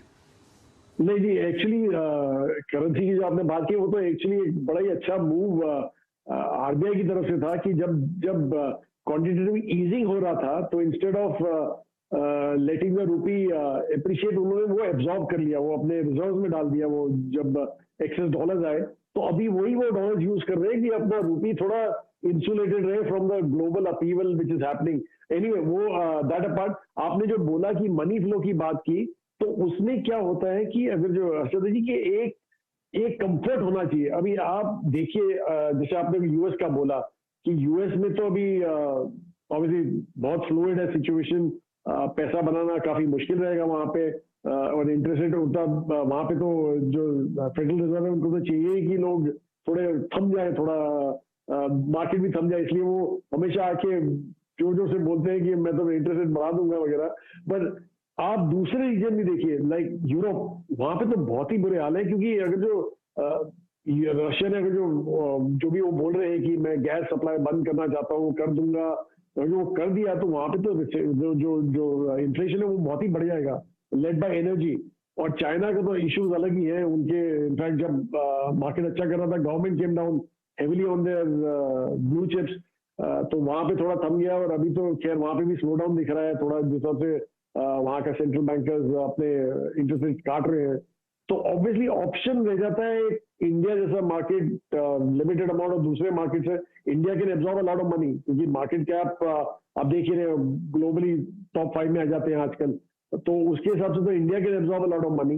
पर बाकी जो दूसरे मार्केट है विच आर इंसुलेटेड, लाइक आपके मलेशिया हो गया, थाईलैंड हो गया वगैरह, वहां पे ज्यादा फ्लो नहीं हो सकते हैं क्योंकि they can not absorb that much. तो इसके अगर जो वैसे देखिए तो India stands apart, but once again हमें यही लगता है कि अगर जो लंबा रिसेशन रहा तो ऑब्वियसली पैसा सटआउट ही होता है अपना। जब घर में आग लगी हो तो कोई आगे जाके दूसरे घर में पानी नहीं देता है, खुद के घर में पानी डालता है, तो शायद वो हो जाए। लेकिन यही है कि बेस केस हम यही सोच रहे हैं कि एक लिमिटेड रिसेशन रहे और things will pan out perfectly. अच्छा दिनशा सर, आपने बैंक निफ्टी को अगर पिछले 20 दिन में देखा हो, और एक तो हम खुद अगर आप देखें बड़ा डाइवर्जेंस देख रहे हैं वर्सेस यूएस मार्केट, और जिस तरीके से बीते एक महीने में बैंक निफ्टी कमांडिंग पोजीशन में है and slipping towards all time high, ये बैंकों में इस बार एक बड़ा अच्छा ब्लेंडेड स्ट्रेंथ रही है, जिसमें हमें कभी देखते हैं प्राइवेट में रहती है स्ट्रेंथ तो पीएसयू में नहीं होती है, मिड कैप में होती है तो लार्ज कैप में नहीं होती, लार्ज कैप में तो मिड कैप नहीं होती है। इस बार मिड कैप देख लीजिए आप, लार्ज कैप देख लीजिए आप, एक्सिस को देखिए, इंडसइंड को देखिए, एसबीआई को देखिए, कैनरा को देखिए, ये जो बहुत शानदार स्ट्रेंथ रही है सर, अभी भी इसका कंटिन्यू रहने का चांसेस आपको कितना लगता है? मतलब ये 42,000 जो ऑल टाइम हाई ट्रैजेक्टरी है उसको बाइसेक्ट करने का, and specially in circumstances where crude is now heading towards 85, ये चांसेस और कितने स्ट्रांग हैं? जी बिल्कुल, हमें तो लगता है कि इनफैक्ट आप हमारे पुराने सब इंटरव्यू देख लीजिए, हमें तो यही लग रहा था कि banking sector will be the leader ये पर्टिकुलर ईयर में। टाइम लग गया थोड़ा लीडरशिप में आने के लिए, लेकिन अभी पिकअप अभी मुझे लगता है अभी तो चालू हुआ है पिकअप यहाँ पे, और ये कंटिन्यू रहेगा। क्योंकि आप देखिए कि अगर जो आपकी इकोनॉमी बढ़ती है तो मेन रीजन होता है एक तो मैन्युफैक्चरिंग, मतलब जैसे आप चाइना का था जो आउटसोर्सिंग बेस बन गया दुनिया के लिए, तो वो एक रीजन था। दूसरा होता है इंटरनल कंजम्पशन। हमारा जो इकोनॉमी है अभी ये दोनों का मिक्स होने वाला है, और दोनों को मिक्स को जो फ्यूल देगा उसको, मतलब जो जो जो उसको ये हमारी जो आशा है कि हमारा कंजम्पशन बढ़े और मैन्युफैक्चरिंग बढ़े, तो उसकी भरपाई करने के लिए तो बैंक ही होंगे जो which will supply the reserve. और दूसरा, लाइक लास्ट टाइम क्या होता था कि ये एग्रेशन में लेंडिंग हो जाती थी, लेकिन बाद में चल के पता चलता था कि एनपीएस बढ़ गए हैं, थोड़ा प्रॉब्लम हो गया। लेकिन दिस टाइम अराउंड अपने कोविड के चलते I think our economy, rather our India Inc, हमारी जो कॉर्पोरेट्स है, they came out stronger in the sense कि उनकी जो बैलेंस शीट है बड़ी स्ट्रांग हो गई है। और उसके चलते आपने देखा होगा पिछले 2 क्वार्टर से जो रिपोर्ट हो रहे हैं नंबर, वहां पे बैंक के एनपीए के नंबर्स कम हो गए हैं, निम्स बढ़ गए हैं, तो ऑब्वियसली ये सब बहुत ही हेल्दी साइन होता है। और हमें तो यही लगा था बिगिनिंग ऑफ द ईयर में ही itself कि यही एक सेक्टर होगा जो लीड करेगा रैली को, और it's working out perfectly for us.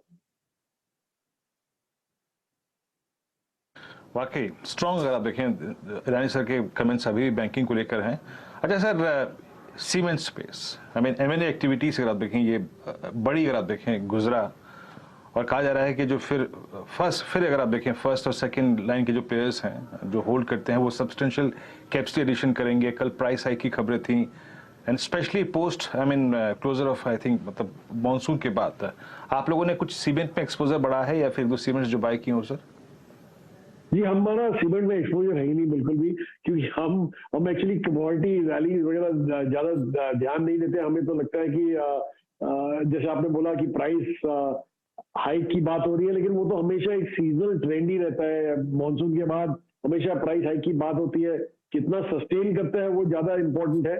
एक चीज ये फेवर में आ गई है सीमेंट के, जो हम एग्री करते हैं कि जो कमोडिटी प्राइसेस, जो एनर्जी कॉस्ट है, वो थोड़े कम होने वाले हैं आने वाले क्वार्टरों में, तो इसलिए थोड़ा अच्छा लग रहा है यहाँ पे। लेकिन फ्रैंकली हमें वैल्यूएशन यहाँ समझ नहीं आता कि इतना हाई वैल्यूएशन क्यों दो for a commodity like cement, जहाँ पे anyway there is a price understanding और कैपेसिटी तो इनफ ही है, और लोग बात भी कर रहे हैं, मतलब जो प्लेयर्स है वो बात भी कर रहे हैं कैपेसिटी बढ़ाने की। तो अगर जो यूटिलाइजेशन कंट्रोल कर लेते तो they can manage the price, otherwise तो प्राइस वुड हैव कोलैप्स। तो इसलिए हमें ये सब बिल्कुल ठीक नहीं लगता है, मतलब हमें कंफर्ट नहीं आता है यहाँ से कि एक लॉन्ग टर्म ट्रेंड के लिए one adverse player has to play out and the whole industry will collapse. तो इसलिए हमें ये बिल्कुल समझ नहीं आता, और हम दूर रहते हैं ऐसे सेक्टर से। ईरानी साहब, मैं इनफैक्ट देख रही थी कि आप हीलियस को इनफैक्ट वो म्यूचुअल फंड के लिए भी अनुमति फाइनली सेबी से मिल गई है। Congratulations on that. अब क्योंकि आपका म्यूचुअल फंड आ रहा है, ऑब्वियसली आप उस डेटा को भी ट्रैक कर रहे हैं कि किस तरह के डीमैट अकाउंट भारत में खुल रहे हैं, रिटेल पार्टिसिपेशन कितना बढ़ रहा है इस थीम में। लेकिन क्या आपने कुछ इन्वेस्ट किया है या फिर इन्वेस्ट करने का इरादा है गोइंग फॉरवर्ड? जी आप डीमैट बाय द जो अप्रूवल, इन प्रिंसिपल अप्रूवल मिला है वो हमारे पेरेंट को मिला है, हीलियस सिंगापुर को, and they are out to promote a mutual fund in the country. I mean they will be doing that. तो वो तो खैर काफी दूर की बात है, प्रॉब्ली 6 से 1 साल दूर रहेगा, 6 महीने से 1 साल दूर रहेगा ये सब final approval and then launching.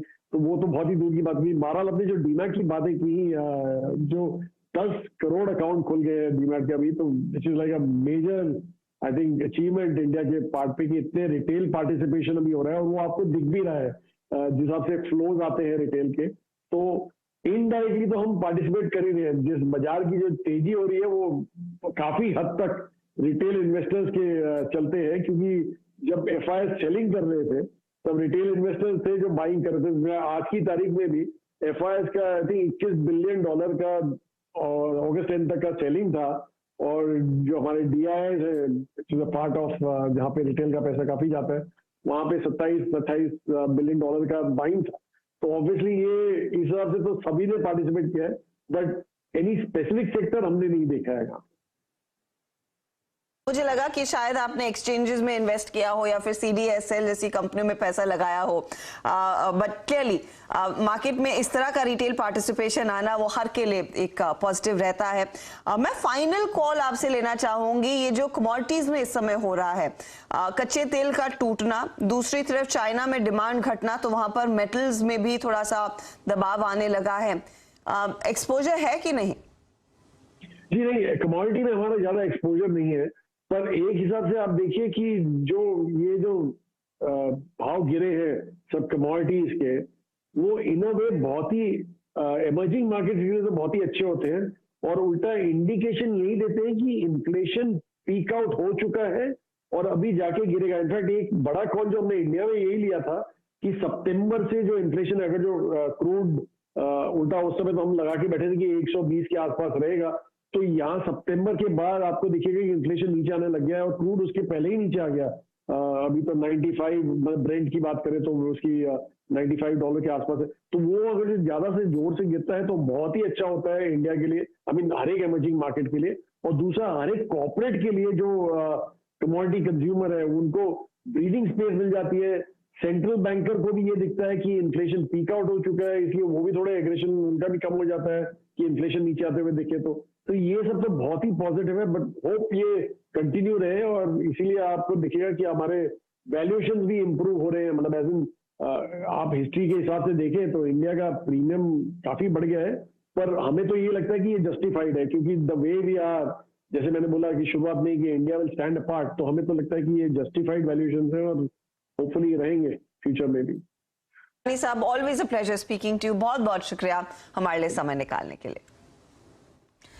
तो एज ऑलवेज मार्केट्स पर बेहद बुलिश दिनशो ईरानी और इस बीच 17,801 के आसपास इस समय निफ्टी ट्रेड करता हुआ दिखाई दे रहा है, और वीरू ने दरअसल इसी लेवल का जिक्र किया था कि क्लोजिंग तक ये लेवल्स आएंगे। फिलहाल 3:03 हो चुके हैं, अब देखना है कि इन लेवल्स पर टिकता है या नहीं, और 40,200 के आसपास इस समय निफ्टी बैंक भी ट्रेड करता हुआ, तो मोमेंटम क्लियरली देखने को मिल रहा है अक्रॉस द बोर्ड मार्केट में। इस बीच वोडाफोन आइडिया का स्टॉक आपकी स्क्रीन पर लेकर आएंगे, क्योंकि कंपनी की जो फेस वैल्यू है उसके ज्यादा होने के चलते सरकार थोड़ी सी असमंजस में आ गई है कि यहाँ पर सरकार वो अपने शेयरों को इक्विटी में कन्वर्ट करेगी या नहीं। वोडाफोन पर क्या है ये ताजा मामला, कहां पर पेच फंस रहा है, असीम मनचंदा सेक्टर को ट्रैक करते हैं। असीम, बताइए क्या लेटेस्ट डिटेल है? देखिए, जब से सेबी और वित्त मंत्रालय की सरकार को मंजूरी मिली है, तब से जो वोडाफोन का शेयर है वो लेस देन फेस वैल्यू जो चल रहा है।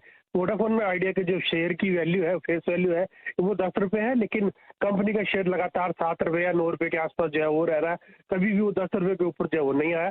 तो सरकार जो इसको घाटे के ऊपर जो है नहीं खरीदना चाहती है। सरकार ये चाहती है कि एक बार जो कंपनी का शेयर है वो 10 रुपए के ऊपर आ जाए और उसके बाद वहीं कुछ टाइम के लिए स्टेबल जो है बना रहे, उसके बाद सरकार जो है इसको जो है खरीदेगी। अदरवाइज सरकार को लगता है कि ये कहीं ना कहीं ये पॉलिटिकल एक गलत कदम होगा पॉलिटिकली, तो उसके लिए सरकार अब जो है वेट कर रही है।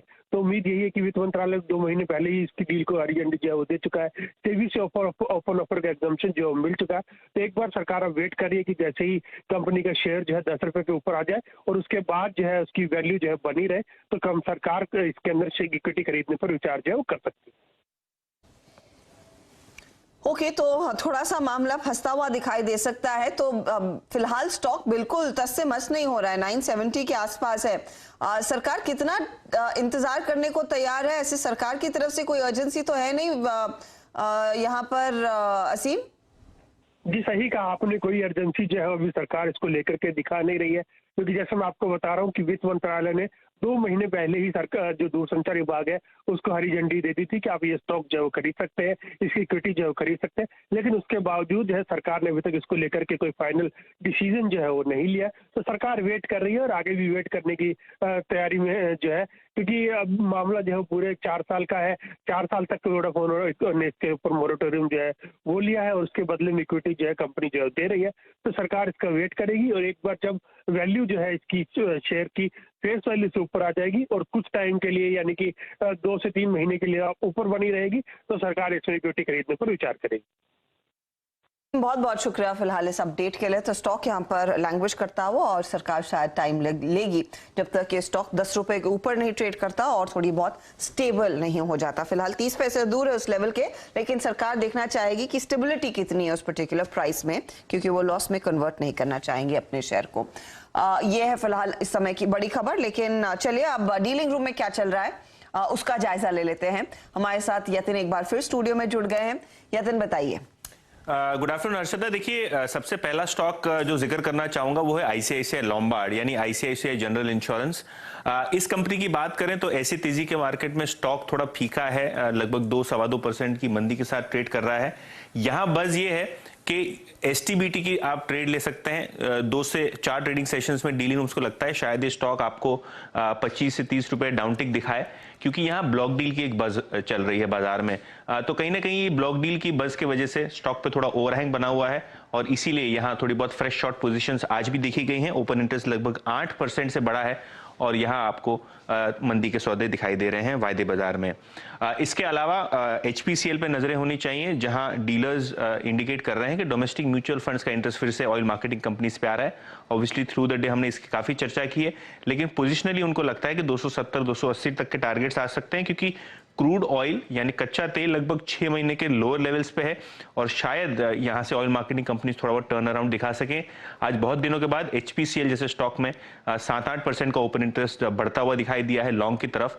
तो कहीं ना कहीं फोकस फिर से जो है लाइमलाइट का एचपीसीएल और बीपीसीएल जैसी ऑयल मार्केटिंग कंपनीज की तरफ जा रहा है।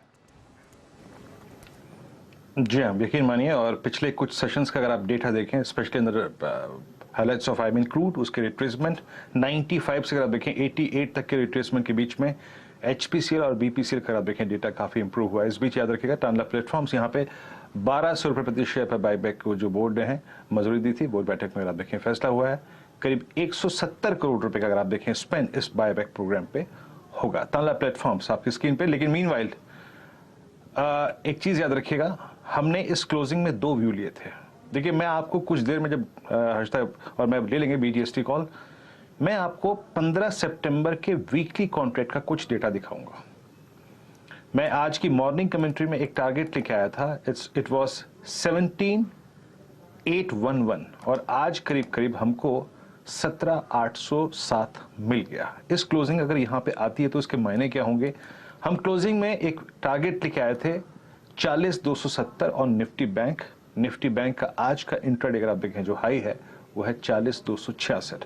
तो मोर और लेस हमें आज एक्सपायरी के दिन जो हायर एजेस थे, निफ्टी का हायर एज मिल गया यानी ऑप्शन राइटर का जोन, और निफ्टी बैंक में वीकली कॉन्ट्रैक्ट के कॉल राइटर के ऊपर का काफी ऊपर का जोन मिल गया। मतलब वहां से अगर आप देखें तो करीब 250 पॉइंट और मिल गए। कुछ देर में मैं डेटा देखूंगा कि अगले वीकली कॉन्ट्रैक्ट का डेटा क्या है। डेटा अभी मत दिखाइए, रुक जाइए, पहले अभी बीटीएसटी कॉल ले लेते हैं, फिर देखेंगे उस डेटा को और उसके बाद डाउ फ्यूचर्स को भी देखेंगे उसी के साथ।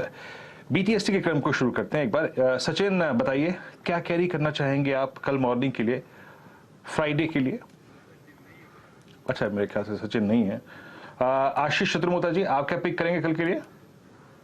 तो मैं अपने 3 स्टॉक्स में से एक को चूज करूंगा। मेरे हिसाब से अडानी पोर्ट्स पे बिल्कुल ध्यान देना चाहिए बीटीएसटी के लिए, क्योंकि डिसाइसिव ब्रेकआउट है, वॉल्यूम अच्छा है, ओआई बिल्डअप काफी स्ट्रांग है। 885 पे इस समय स्पॉट लेवल पे स्टॉक ट्रेड कर रहा है। स्टॉप लॉस 872 का लगाना चाहिए।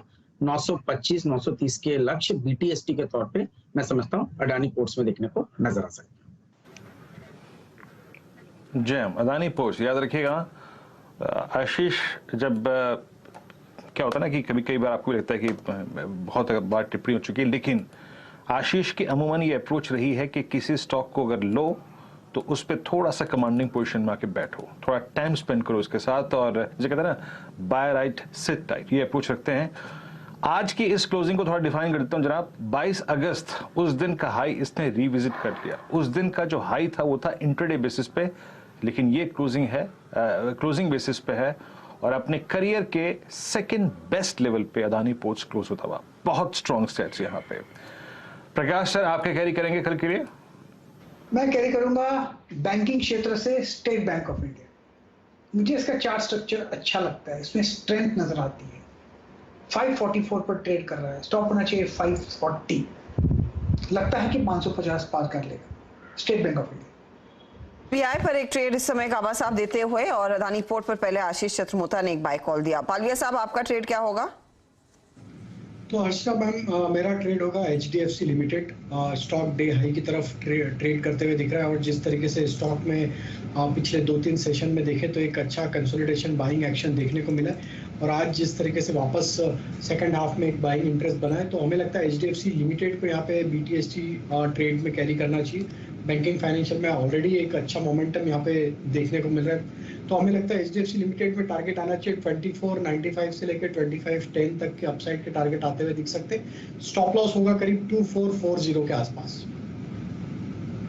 ओके, तो HDFC limited, LIC housing finance की पहले बात हो रही थी और हाउसिंग फाइनेंस कंपनी के दिग्गज प्लेयर HDFC लिमिटेड में भी एक खरीदारी का मौका इस समय पालविया साहब ने आइडेंटिफाई किया है। मानस, आप क्या पिक करेंगे? देखिए एक्सिस बैंक लेके जाएंगे क्योंकि एक्सिस बैंक में एक क्लियर कट ब्रेकआउट देखने को मिला है, वहां पर वॉल्यूम बेहतर देखने को मिले हैं तो 769 के स्टॉप लॉस से एक्सिस बैंक में खरीदारी करेंगे 800 रुपए के टारगेट के टारगेट के लिए एक्सिस में भी तेजी की पोजीशन लेकर चले। एक्सिस भी आज का आउट परफॉर्मिंग ट्रेड है, 3-3.25% ऊपर। होता साहब, आपके रेडार पर? मेरे रेडार पे PVR रहेगा। कल बहुत बड़ी मूवी रिलीज हो रही है ब्रह्मास्त्र और जिस तरह की एडवांस बुकिंग की डेटा देखें तो 10 से 12 करोड़ की एडवांस बुकिंग है और पहले दिन की संभावना है कि 28 से 30 करोड़ का पहले दिन का बॉक्स ऑफिस कलेक्शन हो सकता है और PVR यहाँ पे 1 लाख से ज़्यादा का एडवांस बुकिंग हो चुका है अगर मीडिया रिपोर्ट जो सजेस्ट कर रहे हैं तो डेफिनेटली मुझे लगता है कि बहुत महीनों के बाद एक मल्टीप्लेक्स के लिए अच्छी मूवी आ रही है तो PVR फोकस में रहना चाहिए तो PVR से यहाँ पे ट्रेड ले सकते हैं। तो PVR में एक ट्रेड का मौका, ब्रह्मास्त्र रिलीज होने वाली है और उसे उम्मीद तो यही है कि शायद ये जो लल पीरियड था, जो अकाल छाया हुआ था मूवीज का, अच्छी फिल्मों का रादर, वो छटता हुआ दिखाई देगा और स्टॉक में कुछ तेजी आएगी। वैसे स्टॉक में मोमेंटम तो लौटा है, करीब 1-1.5% तक की बढ़त पर ये ट्रेड बनता हुआ दिखाई दिया है। तो ये कुछ स्टॉक्स जहां पर हम देख रहे हैं कुछ इंटरेस्टिंग मूव्स देखने को मिले हैं। 17,798 के आसपास इस समय निफ्टी स्ट्रॉन्ग है, 172 पॉइंट की बढ़त। इनफैक्ट हमने अब तक डाउ फ्यूचर्स का जायजा नहीं लिया है, उस पर एक बार नजर डाल लेते। स्थिति क्या है डाउ फ्यूचर्स की? तो 26 पॉइंट नीचे हल्की सी नरमी के साथ दरअसल इस समय कारोबार बनता दिखाई दे रहा है, वो आप ध्यान में रखिए। डाउ के साथ साथ यूरोप में क्या हो रहा है वो भी आपको नोटिस, उस पर नजरें होनी चाहिए। फुट्सी का मार्केट शांत, 22 पॉइंट की बढ़त। फ्रांस के बाजार भी सिर्फ 20 पॉइंट ही ऊपर है और जर्मनी का मार्केट है जहां पर हल्की सी गिरावट पर कारोबार बनता हुआ दिखाई दिया है। तो आज दरअसल इंपॉर्टेंट दिन है इन यूरोपीय मार्केट्स के लिए क्योंकि ECB की बैठक होने वाली, वो आउटकम आज शाम को निकल कर आएगा 6:30-7 बजे के आसपास और क्लियर कट देखा यह जाएगा कि 75 बेसिस पॉइंट या फिर उससे कम या फिर उससे ऊपर का एक रेट हाइक आता है, यानी रेट हाइक तो आना तय है। दूसरी तरफ डाउ फ्यूचर्स भी रेडार पर रखेंगे। एक तो जॉबलेस क्लेम का डेटा आज अमेरिका की ओर से आता हुआ दिखाई देगा, दूसरी तरफ फेडरल रिजर्व जे पावेल की भी एक स्पीच होने वाली है, उसमें क्या कुछ और हिंट आता है या नहीं उस पर मार्केट की नजरें होंगी। तो इस सेटअप में हम भारतीय बाजार को एक ऊंचाई पर क्लोज होता देखेंगे जो लगभग 17,800 के आसपास के लेवल्स है। बहुत ही कंफर्ट के साथ मेरे ख्याल में क्लोजिंग आ रही है और वीरू 4200 के लेवल्स पर निफ्टी बैंक। क्या उस डेटा पर अब नजर डालना चाहते हैं वीरू, आप जिसका जिक्र कर रहे थे? जी हाँ हर्षिता, देखिए पहली बात तो यह है हर्षिता, अगर हम आज सुबह करीब 8 मॉर्निंग की प्लेट लेकर आई डायरेक्टर साहब और कैसे हमने निफ्टी को अप्रोच करा, कैसे निफ्टी बैंक को अप्रोच करा और उसके बाद डाउ फ्यूचर्स का जिक्र हर्षिता ने कर ही दिया। ग्लोबल मार्केट्स को आप देखें हर्षिता ने समझा दिया। मैं आपको बताऊंगा कि क्या अप्रोच थी हमारी। सुबह की प्लेट लेके आई दोनों इंडस्ट्रीज की। निफ्टी का व्यू था कि 17,711 इसके ऊपर निकलेगा तो बाय करेंगे और 19 के ऊपर का कोई भी डिप मिलेगा तो बाय करेंगे। 17,772 बाइसेक्ट होगा तो आपको 811 मिलेगा और 807 इंट्राडे हाई है।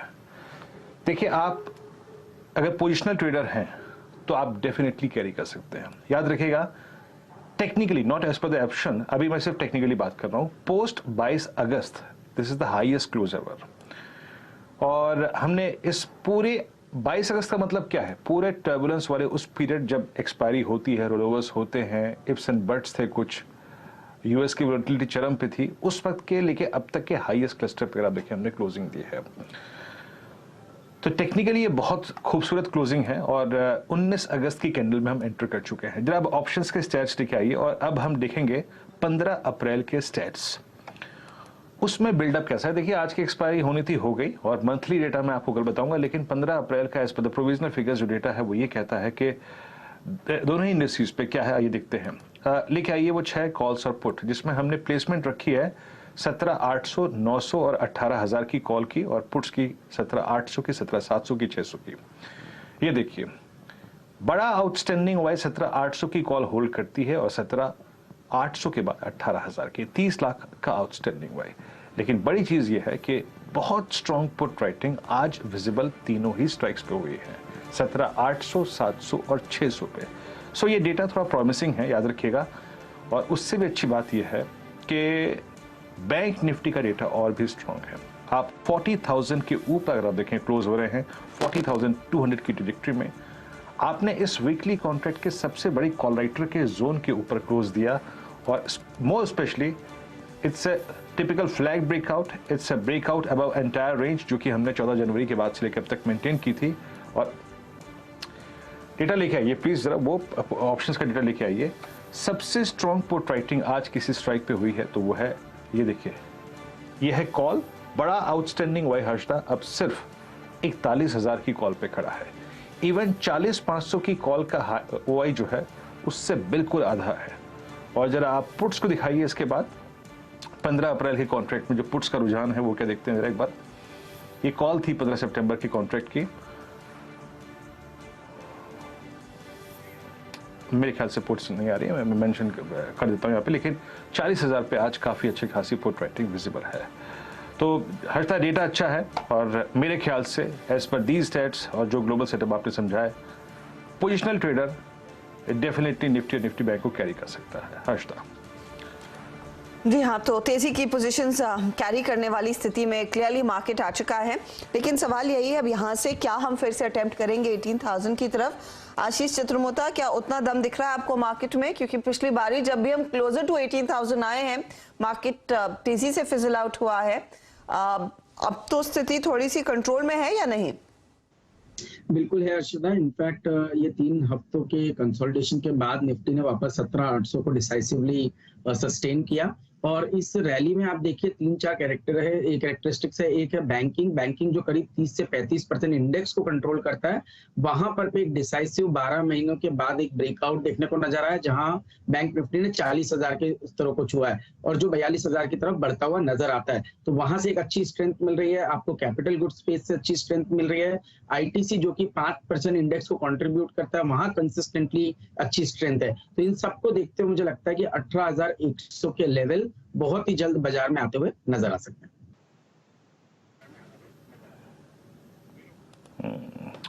तो इंडेक्सेस पे आपको एक व्यू मिल गया होगा, और शानदार क्लोजिंग की तरफ इंडेक्सेस बढ़ते हुए। एक दो स्टॉक्स का जिक्र मैं यहाँ पे और कर देता हूँ जो कि अच्छा कर रहे हैं क्लोजिंग में, और मूव उनका आज आप समझ लीजिएगा कि इतना अच्छा रहा कि पूछिए मत। ओआई रेशंस काफ़ी अच्छे खासे रहे। इसमें टेक महिंद्रा की इस क्लोजिंग को आपको बहुत वेटेज देना चाहिए। एक तो निफ्टी आईटी जो कि 28,705 पे क्लोज हुआ है, माफ कीजिएगा 28,075 पे क्लोज हुआ है। आज इसने 10 निमा को टेस्ट किया, ऑल्दो ये बहुत कोई एनकरेजिंग चीज नहीं है, but Tech Mahindra with in अगर आप देखें आईटी सबसे एक स्टेबल स्टॉक है, और करीब 1,090 पे ट्रेड करता हुआ गुड अच्छा मूव दिया था इस स्टॉक ने। और राजेश पालवी जी से डिस्कशन भी हुआ था इस पे, अच्छा करता हुआ डे हाई की ट्रैजेक्टरी में आके क्लोज हो रहा है। और कल सुबह जब हम इस पूरे डेटा को एनालाइज करेंगे तो थोड़ा सा इंपॉर्टेंस देंगे आईटीसी को। बीपीसीएल का जिक्र, एचपीसीएल का जिक्र यतिन ने किया था, और अंबुजा सीमेंट 464 पे। राजेश पालवी जी, इस पैटर्न का प्रोजेक्शन बन क्या रहा है अब? अंबुजा सीमेंट, इसका ओआई रेशन देखा आपने? शार्प, ह्यूज, 464 पे ऑल टाइम हाई पे क्लोज। नया प्रोजेक्शन क्या है इसका? तो काफी कॉल राइटर्स इस मूव में ट्रैप हुए हैं अंबुजा सीमेंट में, और एक शॉर्ट कवरिंग का मूव तो ऑलरेडी इसमें प्ले आउट होते हुए दिख रहा है। और हमें लगता है कि जिस तरीके से अब यहाँ पे फॉर्मेशन बने और जो एडिशन देखने को मिले, ये नया नेक्स्ट टारगेट आना चाहिए इसका 485 की तरफ। तो 485 के टारगेट के लिए बिल्कुल पोजीशन होल्ड रखी जा सकती है, 450 स्टॉप लॉस रखें। और जिस तरीके से एक लॉन्ग टर्म चार्ट पे यहाँ पे एक बड़ी कंसोलिडेशन के बाद एक बड़ी रेंज का ब्रेकआउट जो करते हुए दिख रहा है स्टॉक मंथली चार्ट पे, तो हमें लगता है कि अब ये स्टॉक एक कंटिन्यूटी रखेगा अप ट्रेंड की। 485 तो ट्रेडिंग के टारगेट है, बट हमें लगता है कि ये स्टॉक में आगे आने वाले हफ्तों में करीब 520 तक की भी अपसाइड यहाँ पे आते हुए दिख सकती है। तो ये स्टॉक को होल्ड रखना चाहिए 550 के स्टॉप लॉस। अंबुजा सीमेंट्स याद रखिएगा, it's all time high record close, शानदार मूव यहाँ पे। एसबीआई इस क्लोजिंग में हमारे मेहमानों का प्रिफर्ड कॉल रहा, और ये भी समझ लीजिएगा कि जनाब अपनी ऑल टाइम हाई ट्रेजेक्ट्री के बेहद नज़दीक बंद होता हुआ सिटी यूनियन बैंक, ये भी अगर आप देखें आज काफ़ी साइजेबल ओआई लेके जा रहा है अपने साथ। और मिड कैप बैंकिंग में बंधन बैंक आज इसने 200 EMA को टेस्ट किया, हालांकि क्लोज जो है वो 200 EMA के आसपास नहीं आ रहा है। और साथ ही साथ सीमेंट स्पेस में जेके सीमेंट 29,441 माइनस, इसने भी वो ट्रेजेक्ट्री पूरी की पूरी पार कर ही ली अब, जिसे जो कि एक सप्लाई जोन था 2850, 2880, 2900। अब आपके मुताबिक इसका हायर प्रोजेक्शन क्या है? देखिए अप्रैल 2022 के हाईज ऑलरेडी बीच हो चुके हैं। मेरा समझना है कि आप शायद आपको यहाँ पर 3200 रुपए तक के भाव देखने को मिलेंगे। तो अभी तक खरीदारी नहीं की, तब थोड़ा लेट हो गया है। मैं नहीं समझता कि करंट लेवल्स पर खरीदारी करनी है, कोई डिप मिले तब बिल्कुल खरीदारी करनी है 2800 रुपए के स्टॉप लॉस से, और पोजीशन टारगेट करीब करीब 3200 रुपए के रहेंगे। तो एक अपॉर्चुनिटी क्लियरली यहाँ पर थोड़ा सा नीचे मिलती तो बेहतर होता, लेकिन ये स्टॉक आज तेजी की तरफ ही बैठ रहा है। इनफैक्ट फ्यूचर्स में ऐसे कई ट्रेड्स हैं जो जमे हैं और अच्छी खासी हरकत में दिखाई देने लगे हैं। एक हल्का सा जो स्पाइक आज लौटा है टेक महिंद्रा में, गावा साहब क्या तेजी करने के लिए माहौल बन रहा है या फिर और समय लेगा ये स्टॉक? बनता है। इनफैक्ट ये बीटीएसटी तौर पर बहुत ही अच्छा स्टॉक है, मुझे अच्छा लगता है। इनफैक्ट 1070 पर स्टॉप लगा चले तो 1100 पार कर लेगा, फिर next technical target Tech Mahindra में 1125 के होंगे। अच्छा है स्टॉक, लेना चाहिए बीटीएसटी के तौर पर। के तौर पर दरअसल ये ट्रेड लिया जा सकता है। यहाँ पर टेक महिंद्रा में आज हमने देखा है कई दिनों बाद दरअसल एक रिवर्सल साफ नजर आ रहा है। ऐसे कई काउंटर्स हैं जहाँ पर हम देख रहे हैं धीरे धीरे करके अपनी चाल हम और मजबूत करते दिखाई दे रहे हैं। हमने बात की थी उन डायग्नोस्टिक प्लेस की, उसमें विजय डायग्नोस्टिक और भी मजबूत दिख रहा है। मेट्रोपोलिस तो वैसे भी 5% के गेंस पर है, लेकिन आप आइएगा यहाँ पर एक बार नजर डाल ली जाए कुछ छोटे बैंकों पर। वीरू ने बंधन का जिक्र किया, बंधन बैंक तेजी में, इनफैक्ट इसको मैंने नोट किया था कि इस पर एक बार चर्चा कर लेनी चाहिए। दूसरी तरफ आप ध्यान देंगे तो पीएनबी जैसे ट्रेड्स, कैनरा बैंक जैसे ट्रेड्स में भी थोड़ा सा एक्शन लौटता हुआ दिखाई दिया है। राजेश पालवे, अगर एक ट्रेड लेना हो क्या बंधन प्रेफर करेंगे या फिर कैनरा? तो अर्षिता जी, मैं कैनरा बैंक के साथ जाना चाहूँगा। यहाँ पे हमें लगता है कि कैनरा बैंक में जिस तरीके से सेटअप बने हुए ये स्टॉक एक ब्रेकआउट के लिए बिल्कुल रेडी है। हमें लगता है जहाँ पे इस पे प्राइस मूवमेंट 246 के ऊपर आएगा तो स्टॉक में 258, 260 तक की इमीडिएट अपसाइड यहाँ पे आते हुए दिख सकती है। तो कैनरा बैंक के साथ जाना चाहिए। यहाँ पे स्टॉप लॉस होगा 241 का।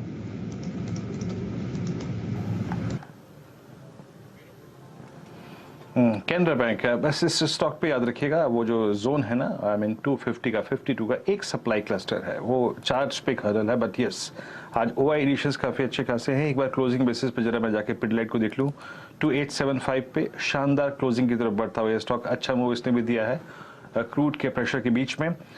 आज के जरा एक बार हीट मैप को देखते हैं। हीट मैप के लिहाज से अगर आप देखें तो मतलब ये क्लोजिंग बेहद शानदार है, और स्पेशली निफ्टी बैंक की अगर आप हीट मैप को देखें आज के, तो टॉप ओआई गेनर्स को देखते हैं और ओआई के एडिशंस के और आई थिंक शेयर होने के पैटर्न को समझने की कोशिश करते हैं।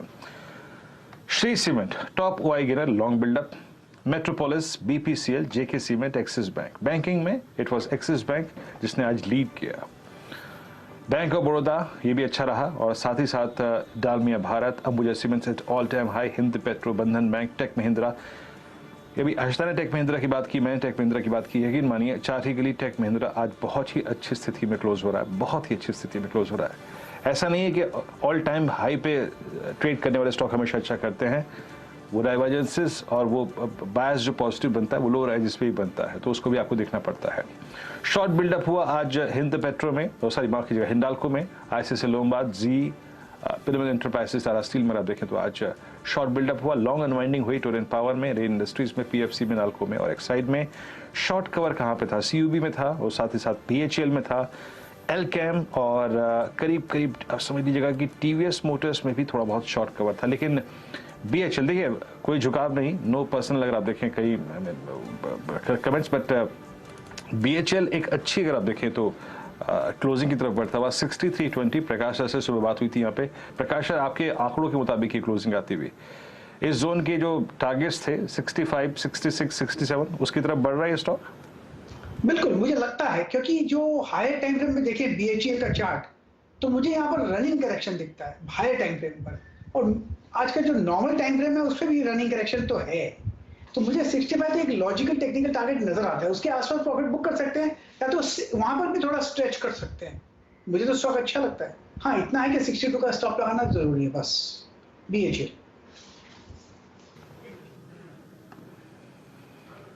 बीएचईएल आपकी स्क्रीन पर आप देखें तो अच्छा करता हुआ डे हाई की ट्रैजेक्टरी पे जाके क्लोज होता हुआ फाइनली अगर आप देखें ये क्लोजिंग जो है वो बहुत ही स्थिर स्थिति में आती हुई 17,801 17,811 के ऊपर बंद हो जाए तो अपनी भी एक मुरीद भी है और कहीं ना कहीं वादा भी है, वो भी हम निभाएंगे। लेकिन चलिए इस क्लोजिंग को अब देखने के लिए, समझने के लिए बारीकी से चलते हैं वॉल पे हर्षिता के पास। Harshita, over to you. वैसे 17,829 फ्यूचर्स में है वीरू। नहीं स्पॉट में 811। चलिए 811 का भी इंतजार रहेगा। फिलहाल 17,807 का हाई आज हमने छुआ है। इंडेक्स आपकी स्क्रीन पर लेकर आएंगे और बाकी का हाल भी आपको बताते हैं कि कितनी मजबूती देखने को मिली। आज दिन भर दरअसल खरीदारी देखने को मिली, ऐसा नहीं है कि सेकंड हाफ में मार्केट भागे, पूरे दिन तेजी रही। तो 17,803 के आसपास मार्केट जाकर टिकने की कोशिश में 178 अंकों का इजाफा देखने को मिला। आखिरी 1.5 मिनट में 781 अंकों की बढ़त पर निफ्टी बैंक जो 40,200, इसीलिए मैं कह रही थी 4200 के ऊपर निकला, 4,200 नहीं 40,244 के लेवल्स पर इस समय वो ट्रेड बनता हुआ। तो 2% की तेजी निफ्टी और निफ्टी बैंक में, बहुत स्ट्रॉन्ग सॉलिड परफॉर्मेंस आज का। वेरी क्विकली आपको सेक्टर्स दिखाते हैं। तो बैंक्स में तो तेजी थी ही, लेकिन इसके साथ ही आप देखिएगा सीमेंट कंपनियों में तेजी बनती हुई, रियल एस्टेट स्टॉक्स में तेजी बनती हुई। निफ्टी का फाइनेंशियल सर्विसेज इंडेक्स आपके सामने 1.5% ऊपर है। ऑटो कंपनियों में आज फिर खरीदारी देखने को मिली, ये पॉजिटिव साइड पर था। मेटल्स नहीं चले, हिंडाल्को टूटा, टाटा स्टील, जेएसडब्ल्यू स्टील जैसे काउंटर्स में मुनाफा वसूली देखने को मिली। और फार्मा के लिए एक शानदार, इनफैक्ट फार्मा वाले ज्यादा कुछ ट्रेड्स रेडार पर आए भी नहीं। एफएमसीजी में 200 पॉइंट तक की रिकवरी जरूर देखने को मिली। पिछले 2 ट्रेडिंग सेशंस में एफएमसीजी में हमने देखा था थोड़ा थोड़ा करके कंसोलिडेशन नजर आ रहा था। तो ये चाल मजबूती वाली रही है बाजार के लिए। सेक्टोरली एडवांस डिक्लाइन रेशियो देखिएगा 16,665, बढ़ने वाले शेयरों की संख्या कहीं ज्यादा है घटने वालों की तुलना में। इनफैक्ट आज इंट्राडे में लगभग 2.5:1, 3:1 का भी रेशियो आया था। बाजार बंद होते होते ये 1.5:1 के आसपास आया। सेंसेक्स के लिए भी जाहिर तौर पर एक तेजी वाला सत्र साबित हुआ है। निफ्टी का आईटी इंडेक्स यहां पर एक पुल बैक देखने को मिला। टेक महिंद्रा की हम बात कर रहे थे, कोफोर्ज का जिक्र किया था सचिदन उन्तेकर ने, और ये सारे ट्रेड्स हैं जहां पर खरीदारी आज के दिन बनती दिखाई दी। चलिए लेकर आते हैं आपके लिए अब हीट मैप, जहां पर आज स्क्रीन ज्यादा हरी दिखाई दे रही है, लाल निशान है, कुछ मुनाफा वसूली देखने को मिली है, लेकिन तेजी की तरफ के ज्यादा ट्रेड। श्री सीमेंट के लिए एक और विनिंग सेशन, 5% के गेन्स यहां पर बनते दिखाई दिए हैं। इसके साथ ही आप ध्यान दीजिएगा अल्ट्राटेक सीमेंट पर जहां पर तेजी रही, ग्रासिम जैसे स्टॉक्स जहां पर खरीदारी अच्छी खासी देखने को मिली। तो सीमेंट काउंटर्स लीडर्स रहे। एचपीसीएल, बीपीसीएल जैसे काउंटर्स में खरीदारी अच्छी खासी 4% ऊपर, क्योंकि कच्चा तेल $86-87 के आसपास आ चुका है। बैंकों में axis, ICICI, HDFC bank, Kotak Mahindra bank, state bank of India जैसे ट्रेड्स थे जहां पर जमकर तेजी हुई है आज के दिन। एफएमसीजी कंपनियों का हम जिक्र कर रहे थे, तो देखिएगा आईटीसी का हाल 330 के लेवल्स पर 1% ऊपर जाकर जाकर टिकता हुआ ये काउंटर दिखाई दिया है। लगभग 1% की बढ़त वहां पर HUL में भी देखने को मिली है और साथ ही साथ ब्रिटानिया नेस्ले आप ध्यान देंगे तो वहां पर कुछ हुआ नहीं, लेकिन ये ज्यादा टूटे नहीं, हल्की सी नेगेटिव टेरिटरी में है लेकिन टूटे नहीं है वो काउंटर्स। L&T का सहारा, अदानी पोर्ट का सहारा, ये तेजी वाले सारे ट्रेड्स हैं। क्या नहीं चला तो मेटल कंपनियां, मेटल्स में टाटा स्टील में हमने देखा प्रेशर और दूसरी तरफ हिंडाल्को में भी दबाव बनता दिखाई दिया है। SBI लाइफ, टाटा मोटर्स जैसे काउंटर्स, टाइटन जैसे काउंटर्स में थोड़ी थोड़ी करके मुनाफा वसूली देखने को मिली। तो आज की क्लोजिंग इनफैक्ट एक पॉजिटिव क्लोजिंग है। एडजस्टेड बेसिस पर क्या हम 17,800 के ऊपर टिकेंगे या फिर 17,798 पर ही यहाँ पर मामला जाकर अटकेगा, उस पर नजरें होंगी, लेकिन क्लियरली हम थोड़े से हायर ट्रैजेक्टरी में लौटते हुए दिखाई जरूर दिए हैं और निफ्टी बैंक के लिए भी बहुत ही सॉलिड सेशन रहा। चलिए जायजा ले लेते हैं कि सीधा सौदा में जो मुकाबला चल रहा है इस हफ्ते आशीष और सुमित के बीच, उसमें क्या ट्रेड्स बनते दिखाई दे। तानला प्लेटफॉर्म्स 1200 रुपए पर कंपनी बायबैक भी करेगी, वो भी अपडेट आया, लगभग अपर सर्किट पर वो स्टॉक जाकर टिका है। Kansai Nerolac, Bharti Airtel, Indigo paints, ये वो तेजी वाले ट्रेड्स थे जो आशीष ने आपके लिए सुबह सवेरे आइडेंटिफाई किए। अब आते हैं सुमित के प्लेस पर, तो CG power, MEP infra, Ramkrishna forgings, ये तेजी वाले ट्रेड्स की तरफ, और इंटरग्लोब एविएशन जहां पर आज वो बड़ा ब्लॉक था, गंगवाल फैमिली ने कुछ हिस्सा बेचा, वो स्टॉक 2% करेक्ट हुआ उस पर्टिकुलर ब्लॉक के बाद, तो 1946 के आसपास टिकता हुआ, यहाँ पर नरमी देखने को मिली। ये वो सौदे जहां पर सबसे ज्यादा एक्शन रहा है आज। तो एडजस्टेड बेसिस पर अब इंडेक्स का हाल 17,798 पर इंडेक्स जाकर टिका है। मैं निफ्टी की बात कर रही हूँ, निफ्टी बैंक 40,208 के लेवल्स पर टिकता हुआ। चलिए लेंगे एक ब्रेक, वीरू को दीजिए इजाजत, लेकिन कमोडिटी मार्केट का एक्शन आपके लिए लेकर आएंगे आगे, जहां पर कच्चा तेल एक बार फिर मेल्ट होता हुआ दिखाई दे रहा है। बने रहिएगा CNBC आवाज के साथ, फटाफट लौटते हैं।